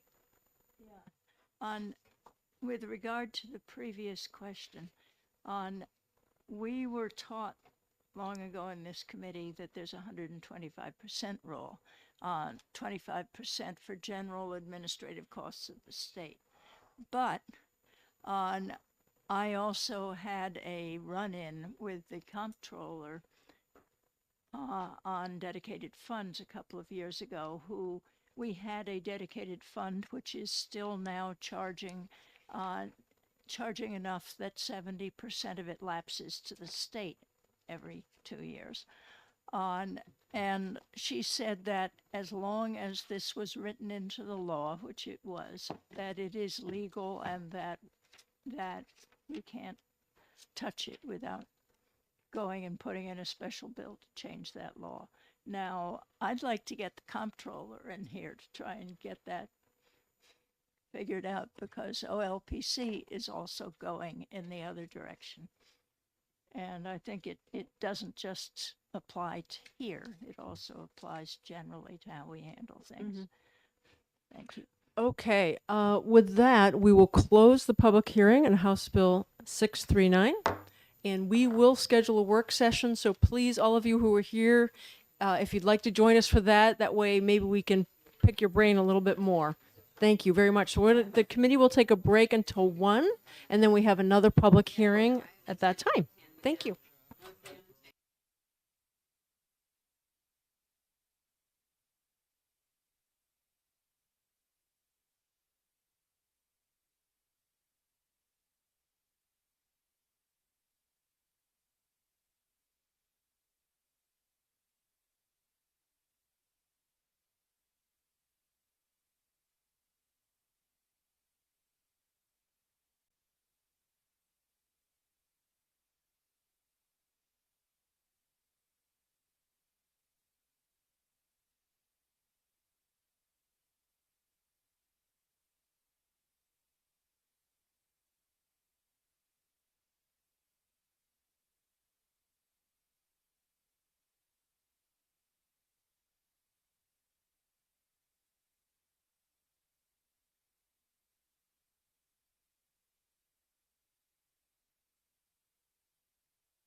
assessed after that the fees, that the fund balances and the fees be assessed after the passage of the law to make sure that they were consistent with the purposes of the chapter, then I'd be comfortable with that. But simply saying any excess fees should go into the general fund and not having further oversight of that, I think would run into the same problem where if the fees are really not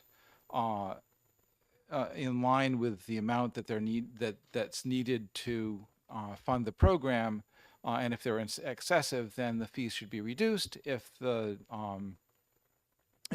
are substantially under what's needed, then the fees would need to be increased. But I don't think we can really tell until we make a change that to clarify the administration of them. Follow up? Follow up? Okay, you're establishing a non-lapsing fund. It's non-lapsing, so you're not going to get that information because the money just sits there. So unless we have some mechanism that says, after we do all of our job, we have $10 left over. What are you going to do with that $10?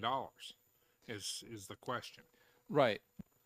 So if if in the year's work $10 is left over after the approximate the fund those fees generate about $5,000 to $6,000, $100,000 per year, and if $10 is left over after a year, then that can certainly carry over to the next year where there might be a slight shortfall. If it turns out that it is only taking $300,000 to run the program, then and do all the necessary work of the program, then the fees should be reconsidered. If it turns out that it's actually taking $1 million to run the program, the fees should also be reconsidered. But if it's within, say, 25%, then I think that would be. I think there's a 125% rule in terms of what fees are. The margin between the amount brought in by fees and what the fund should have in it. Do you have another follow-up? Yep, go ahead. So you would not be adverse to something like implementing what other non-lapsing funds have as the 125 rule? I think if it's consistent with what's done with other non-lapsing funds, I think that would be appropriate. Representative Fellows, I'm sorry, first, and then we'll go around. Yes. Can you tell me what kind of problem you're trying to fix with this? Because I'm just really concerned that I see it in this bill, but I've also seen it in another context, that it's picking apart the very little tasks, some very little tasks within an agency, instead of looking at it more holistically. Because they've been doing this job for a long time, I'm sure. So are they going to not be able to do it for some reason, unless they retain these funds? Well, the problem that was that was brought out during the study committee was that in fact they hadn't been doing the job. That the Chapter 431 tasks the department with analyzing fertilizers and lime to make sure that the content is consistent with the labels. This is a consumer protection issue. It is also an environmental protection issue, because if you expect your fertilizer to be 10-10-10 and you're only getting 8-8-8, then you're being shorted. And there are penalties for that, but there needs to be a sample of the fertilizer tested on a regular basis to determine whether whether the producers are actually following their labels. And that testing, with the exception of a couple of complaints in the last year, was not being done. So the department was in fact not carrying through its obligations under the statute. And one of the reasons was that the resources of the department were being diverted to other programs that are in different chapters. And 431 was not being actually overseen the way it was supposed to be. If the money is dedicated to Chapter 431, then that's what the money needs to be spent for, and the resources need to be spent for. Okay, a bunch of hands. Representative Almy and then Representative Spilsbury next. Thank you. I seem to remember from the Dedicated Funds Committee, which is the one that looks at these things, and that there are several other dedicated agricultural materials funds. There are dedicated funds associated with pesticides. There are dedicated funds associated with some of the revenue from animal feed goes into the fund that deals with weights and measures. Another portion of that goes into a fund that deals with animal health by funding the veterinary pathology, veterinary diagnostic lab. And I'm not sure, there may be, I know that there are a number of different fees that the department charges. I'm not sure exactly how many of those go into the general fund, how many of those go into dedicated funds. This bill was specifically came out of the Soil Conditioner Study Committee, so we were just dealing with Chapter 431. It was a recommendation specific from that study committee. We did not do an overall study of dedicated funds in the entire department. Thank you. Could I just ask also? Sure. Would any of the general fund money that goes to the Department of Agriculture be reduced because you're taking off this smallish piece? I do not know. That is, it would seem appropriate that if the department did not need to ask for that roughly $500,000 in order to be able to run the in order to oversee 431, then they wouldn't need to ask for that as an additional line item.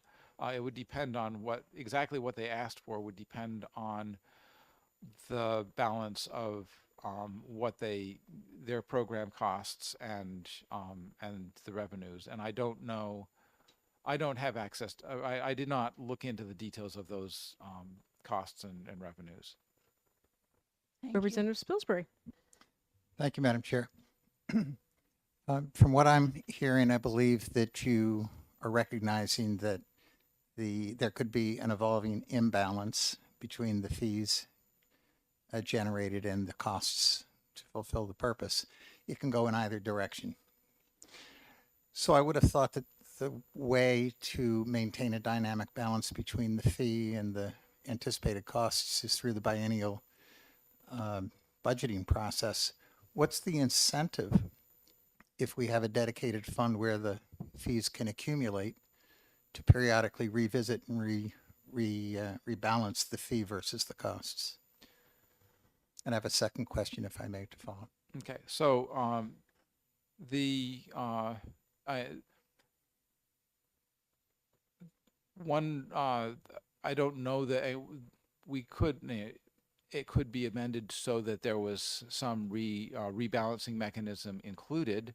I don't know if that's generally done with dedicated funds, and but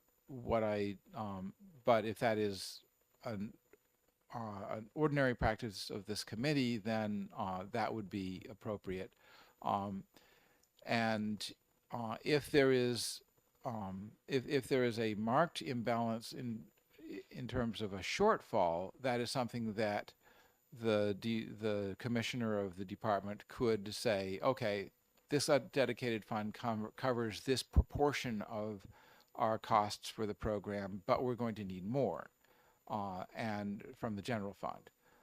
And certainly there are programs in the Department of Agriculture that are supported more by general fund dollars than other portions. If the fees are substantially too high, then we could revisit those fees in a future biennium. So, Yeah, follow up. Yeah. yeah, my follow-up. It, do you not think that your argument or your concern, if it was applied broadly across the realm of state government, would imply that every place that there's a fee, there should be a dedicated fund associated with it? And I think the norm is actually more the way the law stands currently, where the fees go into the general fund and then they're subject to biennial appropriation. I think that in a case where the fees clearly have not been reapplied appropriately, then what we are looking at is de facto disproportionate taxation rather than management of fees. If a fertilizer manufacturer pays a registration fee on what they're selling into New Hampshire, and they expect that the effect of what they're paying is going to be that there's going to be a level playing field, so there will be testing to make sure that nobody is cheating, and it turns out that that service is not being provided by the state, they are paying a section, and that money is going to, say, an organic certification program. They are paying a tax that is going to some other purpose than what they're paying the fee for. And we need, as legislators, to make sure that our revenues are being used honestly. Representative Ullery. Thank you, Madam Chair. Okay, not that familiar with 431, other than having known Don Wilson for many, many years. The question is every product sold in New Hampshire required to be tested, or do we trust the label and the department, Sean's department, deals only with complaints? The statute says that it shall be tested. It does not lay out the specific, it does not say that every product shall be tested every year, but the statute essentially indicates that a representative sample should be tested on a regular basis. Follow up, Madam Chair. Follow up. If it's not required to be tested every year, it says shall be tested, but it doesn't say why or when or how, does it not seem more reasonable to first mandate an expense and then pay for that expense than to just pay for something that isn't being done because it's only being done on demand? Well, the problem is that by statute, it should not be done only on demand. By statute, it should be done on a regular basis. And the department was failing for a number of years to carry through their requirement to test it on a regular basis. And there are all sorts of reasons why the department was failing to do that, which you can discuss with the commissioner and his predecessor. When he told me that when his predecessor handed the department over to him, she told him that the department was basically in triage mode. That does not, has improved since then, but there are a number of problems with the regulatory functions of the department that have to do with irregularities in funding. The organic certification program charges a fee that is minuscule compared to the cost of operating that program. So essentially what was happening was that other fees were being used to prop up that program. Representative Almy. Thank you. Would you believe that under Steve Taylor, he bit every nickel in that department, and that is before the predecessor. And he's a very frugal Yankee. And that when I was on finance, I was on Division 1, and the weights and measures people came to us to try to ask for a new machine because they could no longer reliably do weights and measures. And we asked them, why didn't you put that in the budget? And they said he wouldn't let us. So the department has been shortchanging all of the stuff it's supposed to do for a very long time now. I would believe that. And would you, have you ever watched the Finance Committee look at the budget of the Department of Agriculture? I watched part of it one year, and I think it was the first year that Commissioner Jasper was working on it, and I was pleased to see that Commissioner Jasper was actually arguing that his department should have more money rather than saying, "Oh, okay, give us less." Follow up. But my point was, did they actually look at any of the individual operations? I do not know exactly what the budget process was, and I know that the current director of regulatory services has been more vocal in terms of speaking about what needs are not being met, and has been bringing that to Commissioner Jasper, but I don't know the detail, all the budgetary details of it. Representative Fellows. Thank you, Madam Chair.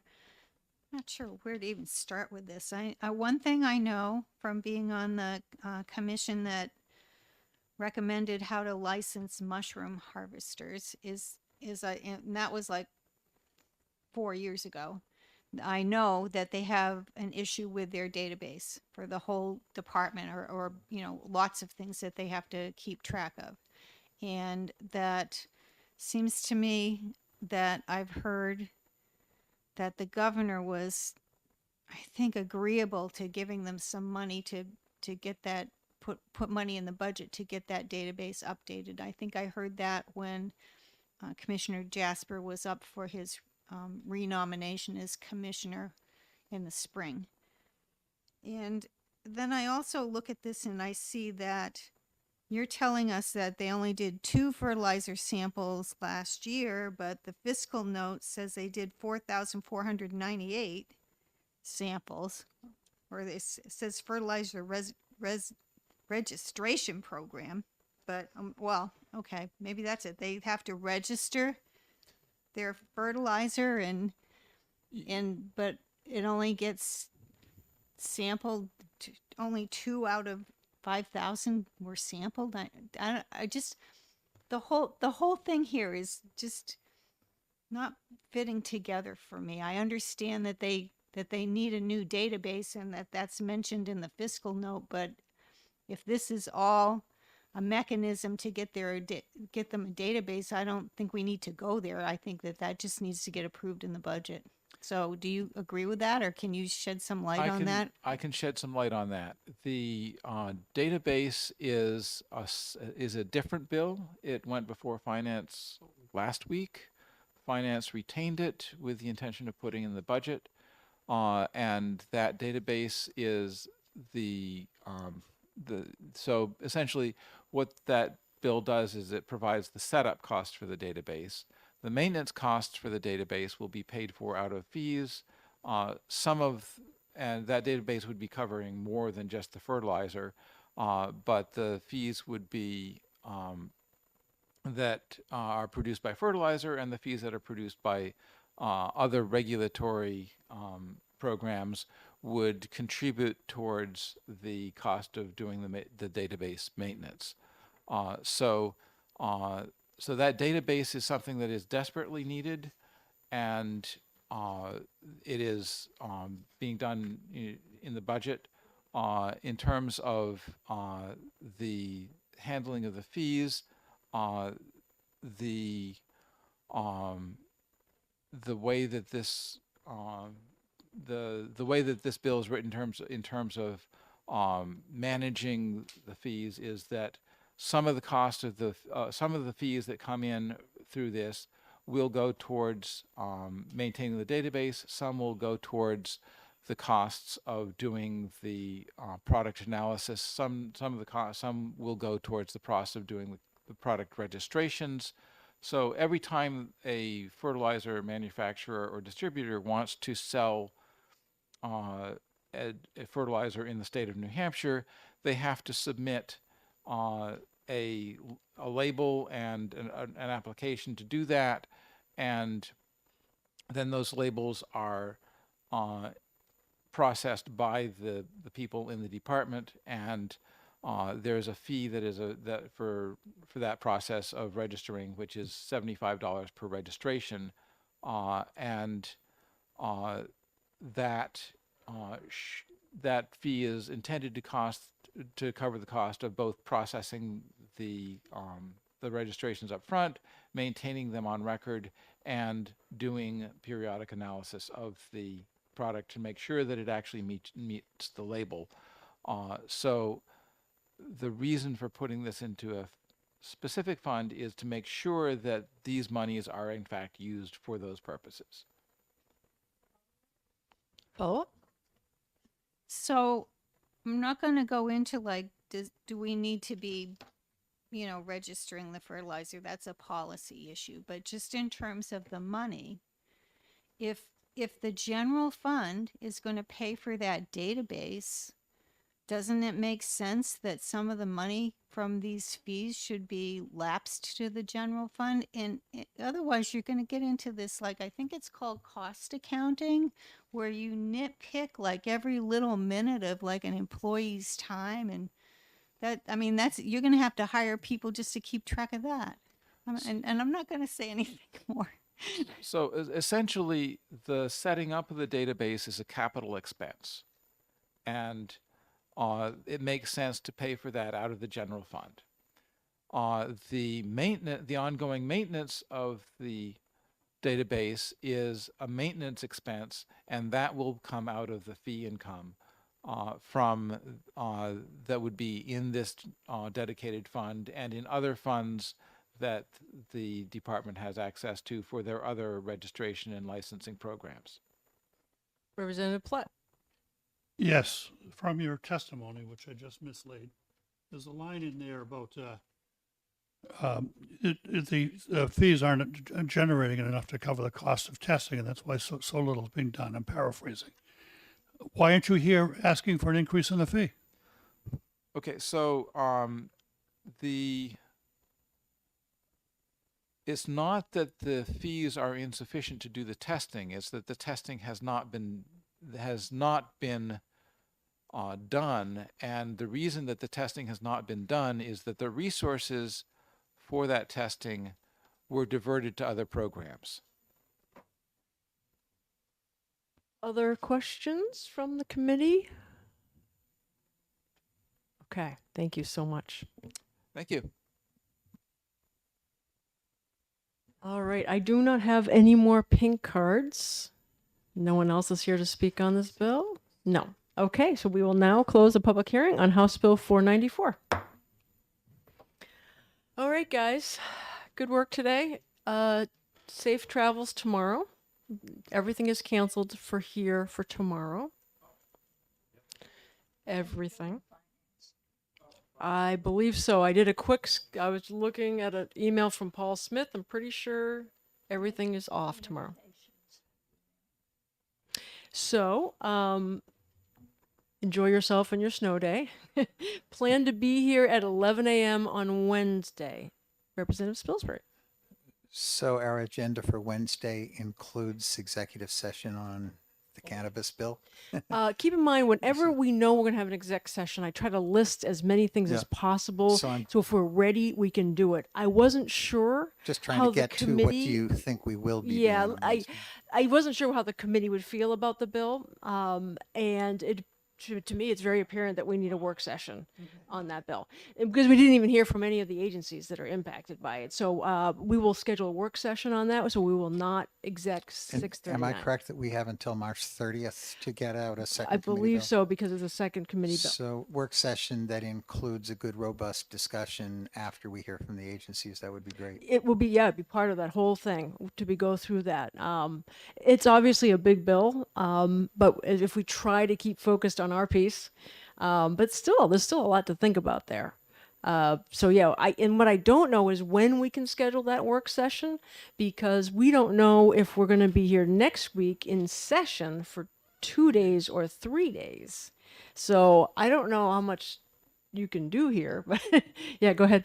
So I just procedurally, I don't know what happens when we're the second committee to get a bill. And when we were the first committee, we retained a whole bunch of those. Can we retain something when we get it as a second committee? That is an appropriate motion. Okay, Yes, thank you. that is option. That's always an option for any bill. Same with the one we just heard. Yeah, it's an option. Or we may, we'll have to see where the room goes after we have. I think on that one it sounded like we needed a work session. I wasn't sure if we did or not, but it sounds like we absolutely do. Yeah. So right now, just so you know, what I'm thinking is, we have to do an exec session on Wednesday. We must do that. Right now it's scheduled for 11. Please contact me if you think 11 is going to be a huge hardship for you, because what I can do is come in, open the exec session, and then immediately recess it until we think we can get people here. So if Representative Spilsbury gets 18 inches and can't get here till noon, maybe we can just, but we have to do it, and I need you here. So I'll try to be a little flexible, but we got to get it done, because then we got session at 9 a.m. the following day. So just be aware of that. And then for whatever happens at the exec session on Wednesday, of course, please be pre-prepared with what a committee report might look like. At least sketch something out so that we're not, here till midnight. Huh. Right? Representative Ames, did you have something to add?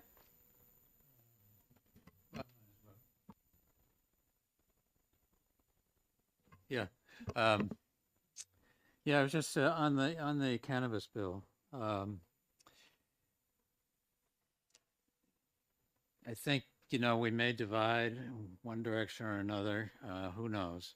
But it's really complicated, and there are clearly some technical issues with the bill. So I think it behooves all of us that are interested in maybe getting something done to try to get a handle on those technical changes. There are mistakes in the bill. We got a list of them today from various people, actually, and they're not because of the choice between 15% and 8.5%. They're just because there are mistakes, partly in the shift from the 8.5 to the 15%. I think there were mistakes made, but so I'm just flagging that we've got a job on our hands, no matter which way we go on the big issues, to get a bill that's at least fixes the mistakes and goes forward on one front or another, or goes forward with a divide. I don't know.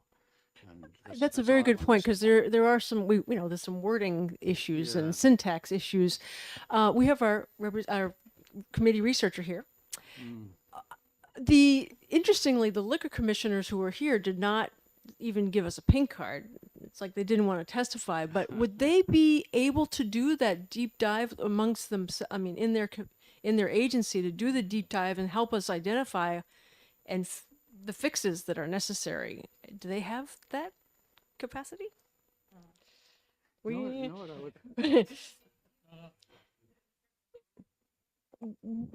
assuming that's the right agency. What do we think? No, we don't. one thing that would be helpful would be I don't know, this is maybe asking too much, but a side by side of the original bill and the bill that came out of the committee. I was just going to suggest the same thing, but I would make it a 3-column. Last year's bill, HP 1598, which had an enterprise model. The bill that was introduced, which I have not read, but I gather from this morning follows the Meals and Rooms retail level tax model, and the amended bill. These are 3 fundamentally different concepts of how to promote and enjoy some of the revenue from the industry, that I think that's really where our time and attention needs to focus. I'm Which not sure path? we're going to have the staff Yeah. available to do that. And if this is a topic of great interest to you, I would encourage you to do your own deep dive and go to your own personal experts on this. If Representative Abrami is someone you consider an expert because he's done the work in the commission, I would encourage you to reach out to him, and maybe he will come back to us when we do our work session. But if there's other people like that, encourage them to help us, because I'm looking at Jennifer and I'm thinking there's only so much we can ask of the staff at this time of the year. Yes, Representative So, Fellows. is it possible to ask LBA? I mean, to give Representative or Abrami's, handout, give that to them and ask LBA, not LBA, Legislative Services, OLS. OLS. Ask OLS to look at it again. I mean, it's a long bill. Anybody working on it's understandable there would be some mistakes in it, but and they could at least. Yeah.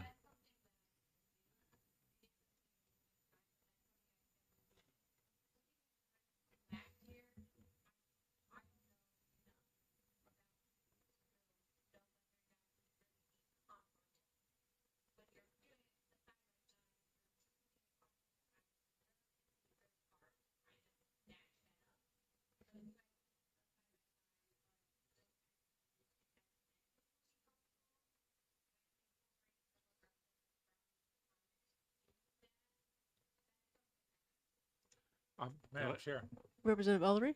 we're limited as to what we can do on the policy, and the side by side would show policy changes. We're limited to the revenue questions. So some of the corrections that Pat has put in are syntax, and we should correct them and make that, and perhaps have John as a co-signer on the amendment if it's put forward, because that would have the input of Commerce Committee.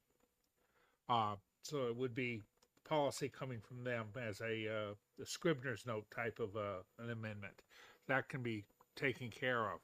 The questions that we're limited to are as to the revenue generation, the 15% applied at the core, or a sales tax would be better, and then there'd have to be a justification for this one or that one, whichever we come up with.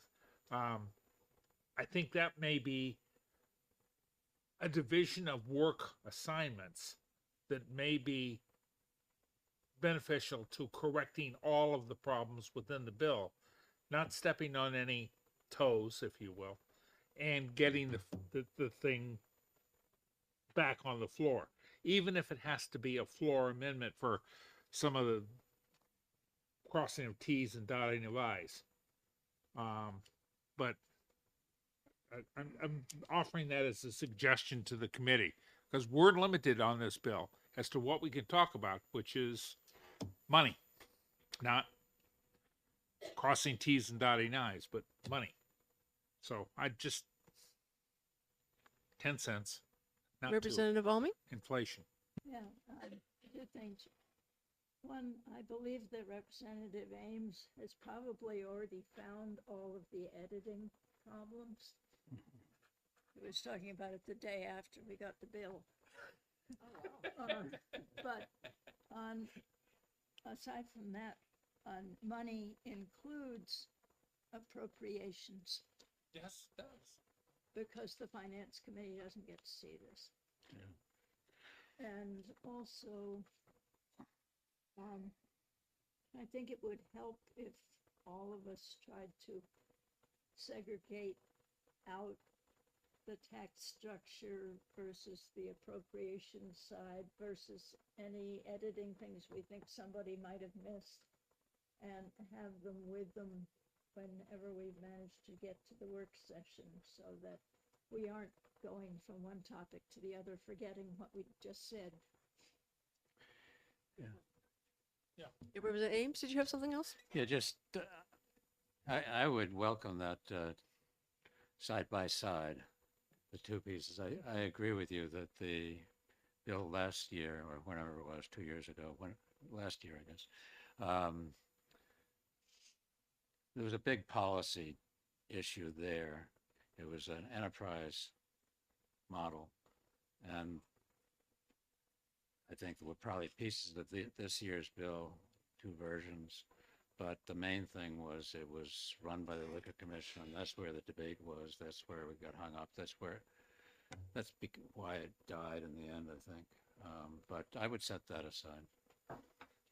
Thank you. All right, so I'm looking ahead to a calendar, and if we're going to do House session 3 days next week, I guess I'm looking at Tuesday, the 28th, to do work sessions, particularly on 639. And then we can also list exec session that day if we're ready, great. But then listing an exec session the following day, the 29th, and hopefully get it done on the 29th. But that would give us 2 days. Yes, Representative Fellows. I didn't bring my calendar with me, but I'm pretty sure the 28th is a day that I sent you an email about. You remember? I had, Yep. I'm not available that day.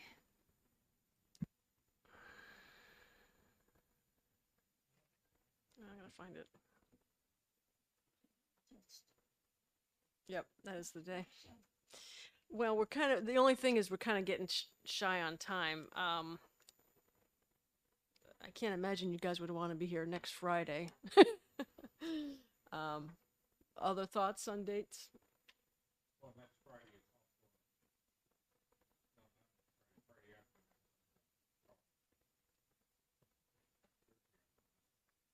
Right, do you mean Friday this week or Friday next week? We can't do it this Friday because we wouldn't have time to notice it. And even next week, I don't know about you, but those long House session days are exhausting. I don't know if I could do another day after that. No, so what about Monday, March 27th? Okay. Sorry, I'm lost now. So we could potentially do a work session on Monday, March 27th, particularly focusing on House Bill 639. We can organize ourselves, hopefully, to talk about it I think there was 3 or 4 different segments that were just mentioned. 1, what are the Scribner errors we got to fix? 2, what's the tax rate? 3, what are we taxing? 4, where's the money going? Right? Are those the 4 categories we're focusing on? And, kind of address those one by one, having the agencies here to help us work through that. And any other experts you would think would be necessary. So another thought in terms of like I guess you're calling them Scribner areas, just where they use the wrong word or something, the wrong tense or grammatical. Or they put it in the wrong place. Like one was labeled a C and it should have been a B or something. Yeah. So I think it's important, but I don't think we should. I don't even. Maybe at the end, if we have nothing else to do, I just think we ought to focus on the other 2 pieces because the bill still has to go to the Senate. But I think I can speak for myself.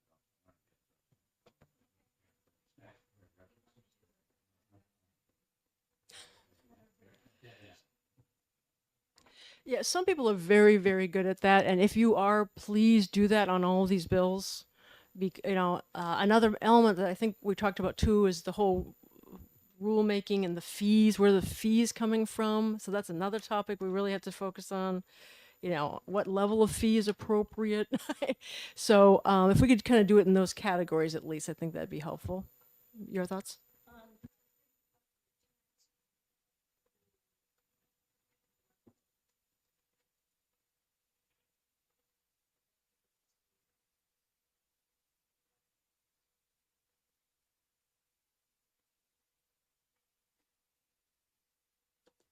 Representative Spilsbury. Yeah, I don't think we explored next Monday. What I'm recalling from HB 1598 is there was a series of complex amendments discussed, proposed, and considered.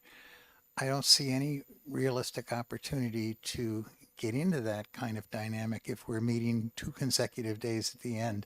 If we're meeting the 27th and 28th, there's no way we're going to be able to turn amendments around. We'll probably end up retaining it if that's the calendar we follow. So what about the next 2 Mondays? It gives you a week between sessions to try and refashion what you think the solution for something might be. Representative Platt. Will we have this done in time for it to go to the floor again, be voted on, which has to happen? Yes, as long as we get it done, March 30th is our absolute deadline, but March 29th, because we're going to have everything done to the clerk and so forth. So that's why I'm trying to get there. We do need to push it along, but I'm just trying to be a little sensitive to the fact that next week could be really tough. A lot of days here, a lot of hours here. So are Yeah. you talking about the 27th and then a day for them to do amendments? And then the 29th, or is that? Could be an option, yeah.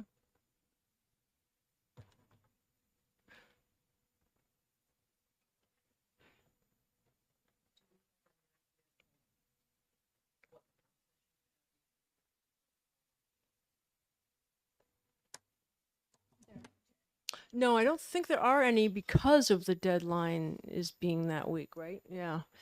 The other important deadline we have is next week. That's why it could be the Tuesday, Wednesday, Thursday thing. It's a little bit challenging. Let me see if I can get a little bit more information from the speaker on what he thinks about next Tuesday. I certainly don't mind meeting next week, but if we're going to be here 3 long days of session, I just want you to be aware of that. If we're not going to have session on Tuesday, then maybe we do want to come in Monday or Tuesday for half a day and start percolating deep and getting a deeper dive on this. Because I'm not, I think it's a great idea because we might need some more time for if these amendments are big. But I just don't want to overwhelm us. So let me see if I can find out. Well, we're talking about both of them, but so there's a chance that we'll have session next Tuesday. And Wednesday. We're definitely having it Wednesday and Thursday. Right. So let me see if I can find out more. And then, I've got your input and your ideas. We'd all know the types of categories we need to really drill on. I'm going to reread the bill based on now I'm thinking more clearly on it. Hopefully all of us will be able to do that. Representative Ulrich? Yeah, it's my understanding that Tuesday is going to be the overflow. Plan on Thursdays being a long day, just because. And that gets filled up, it's going to overflow backwards onto Wednesday. And if Wednesday becomes a long day, it's going to overflow backwards onto Tuesday. So Tuesday's not the first day. Thursday's the first day, and it backs up. That's the way that the leadership has said it's going to go. At least that's my understanding. Of course, what they do,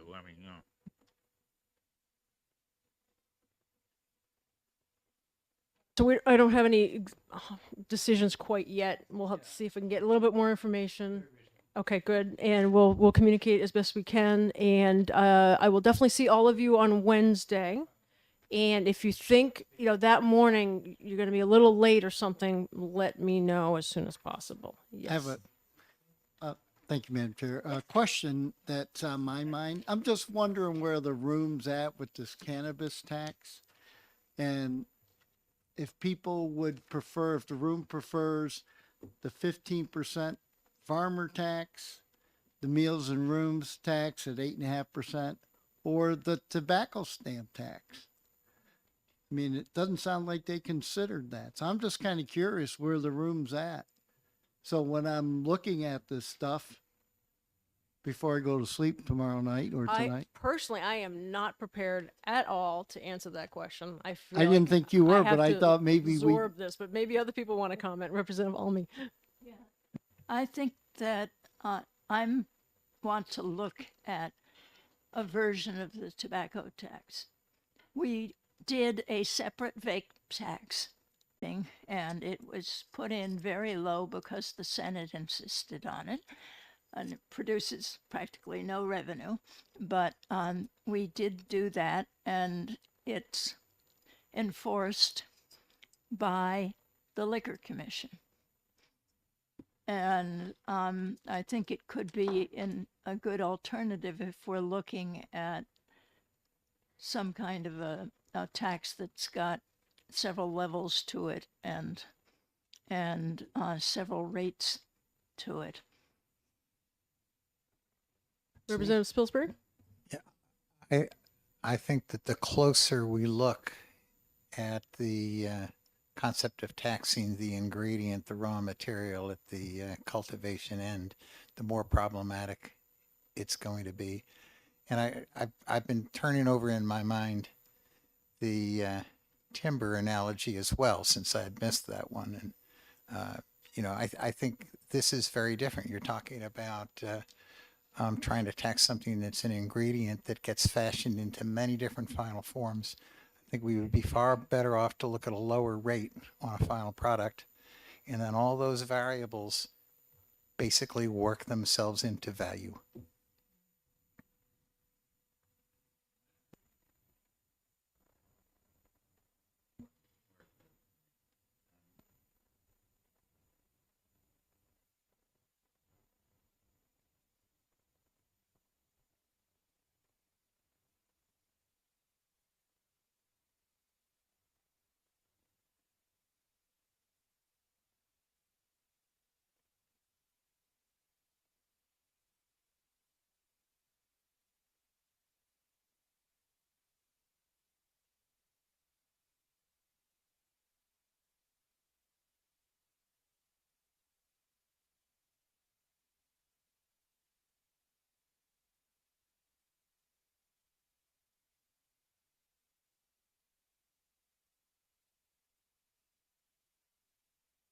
Yes, I agree. We've done a lot of work on doing it at a wholesale level. There's a lot of buy-in on that. But I'm concerned about the 15% rate. Other states have imposed taxes and fees and made it legal, but they had so many taxes and fees that the illegal market hasn't gone away. And so I want to make it low enough so that the illegal market does go away, and we have people shopping from Maine and Massachusetts into Vermont into New Hampshire, like we do with liquor. And we might wind up with more revenue with a lower rate. So I was thinking somewhere in the 8% range. Wholesale, yes. So I was thinking, so at first, as the discussion went on, we heard from more people. I was in hearing, particularly in agreeing that sooner or later there's going to be interstate commerce, that we needed to move something to the retail level. But one of the things I don't know is we haven't heard anybody talk about controlling the product, like along the path, from the cultivator to the top. So maybe there would be a need to track what is cultivated here in New Hampshire and goes up the next level. And so if you're going to do that, and it needs to be,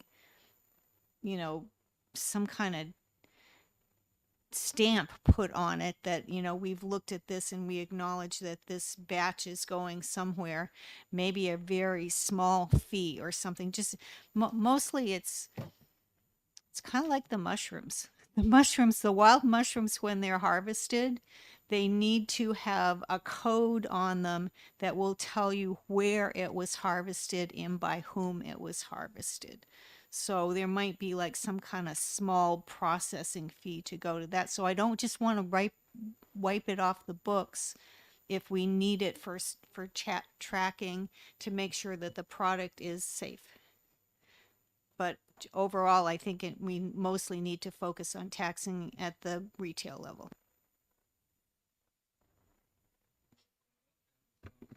Representative Bolton, did you have something else? Yeah, well, since we're talking about this and regarding the 15% fee, I don't think that's bad, considering the other states, they started out with like 6 or 8 for like a wholesale, and then 10 or 12 for excise. I mean, it just kept on going up. So 15% on a wholesale basis doesn't seem that bad to me. But and again, in anticipation of a worldwide market, or at least United States market, that should be considered in the future, I believe. Like, it's too much to think about at this point. But. Yes, Representative Malloy. So I know we're trying to talk about revenue here. How much leeway do we have in the bill that's now in front of us to change the model to to go to retail? I mean, this is policy or revenue? I'm getting a little confused here. I just, and we don't have to deal with that today, but I just don't know what is policy now and what is revenue, and how much we affect that in this committee. I'm foggy here. Good question. Representative Almy. The bill deals with the registration of retailers and enforcement. I mean, that's what the Liquor Commission is there for. The enforcement on retailers is more what they've been thinking of and forgetting the difficulty of enforcing on cultivators when they are outside.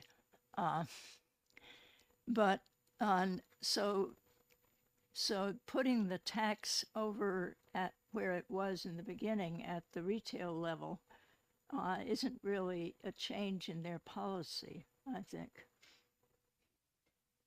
They changed our policy. Why can't we change it back? The other kind of answer to that is the tax policy is definitely in our realm, and whether it's a wholesale base or retail tax is something we're entitled to make choices on that, as far as I'm concerned. Yeah.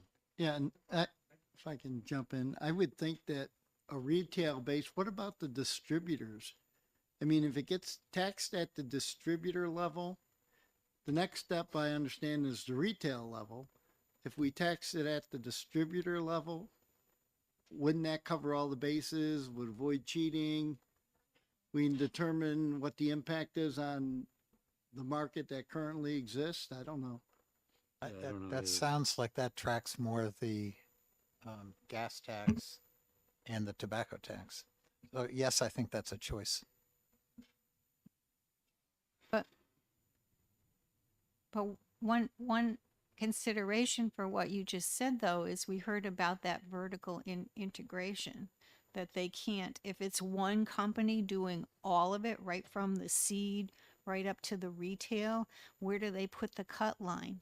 You know, if you want to, you know, if you're trying to tax a distributor, they're all of those things. So where do you make the Representative cut? Rochefort. So I think that was a question that I had, and one that I think that if you're vertically integrated and you're selling cannabis from one entity to the other for $1, right? So if you charge it for $1, then you're going to get 15% of the dollar. But then you got to realize that retail is going to make an enormous amount of profit on something they bought for $1. So the state will not lose out because we're going to get it. And I don't know the numbers. I mean, but The vertical integration says it's all one company. One company puts the seed in the ground, grows it, dries it. They're all owned by the same company, but you're going to have corporate divisions of each thing. Well, why? Well, for one, there would be that licensing component. Well, it's one company. Well, it's like CVS. CVS owns the pharmacy, they own the PBM, they own the insurer, but they're all three different companies, and they all are taxed separately. Well, there's a variety of taxes, but So CVS It is actually like the doesn't make holding a company. difference whether they're separately incorporated or a single corporate entity. That's beside the point. The real question is from point to point, what's the transfer pricing mechanism? And this is the question that Representative Schamberg raised. If the sentiment of the committee is to move it to a distributor level, which would protect us partially about future federal legalization and cross-border things, to do it at a distributor level, the rate has to come down because it's being applied to a sale price at a distributor rather than a wholesaler. So no more than 8% of it's at a distributor level. All right, you have lots to ponder and read and learn. I'm going to reread the bill with a different set of eyes now and take notes, and then we will try to find a date that works for everyone. All right, be safe out there, guys. It's not even pick A or B. I know. It's It's like A, let's B, throw it C, all D, together. or and- E. Yes. Make a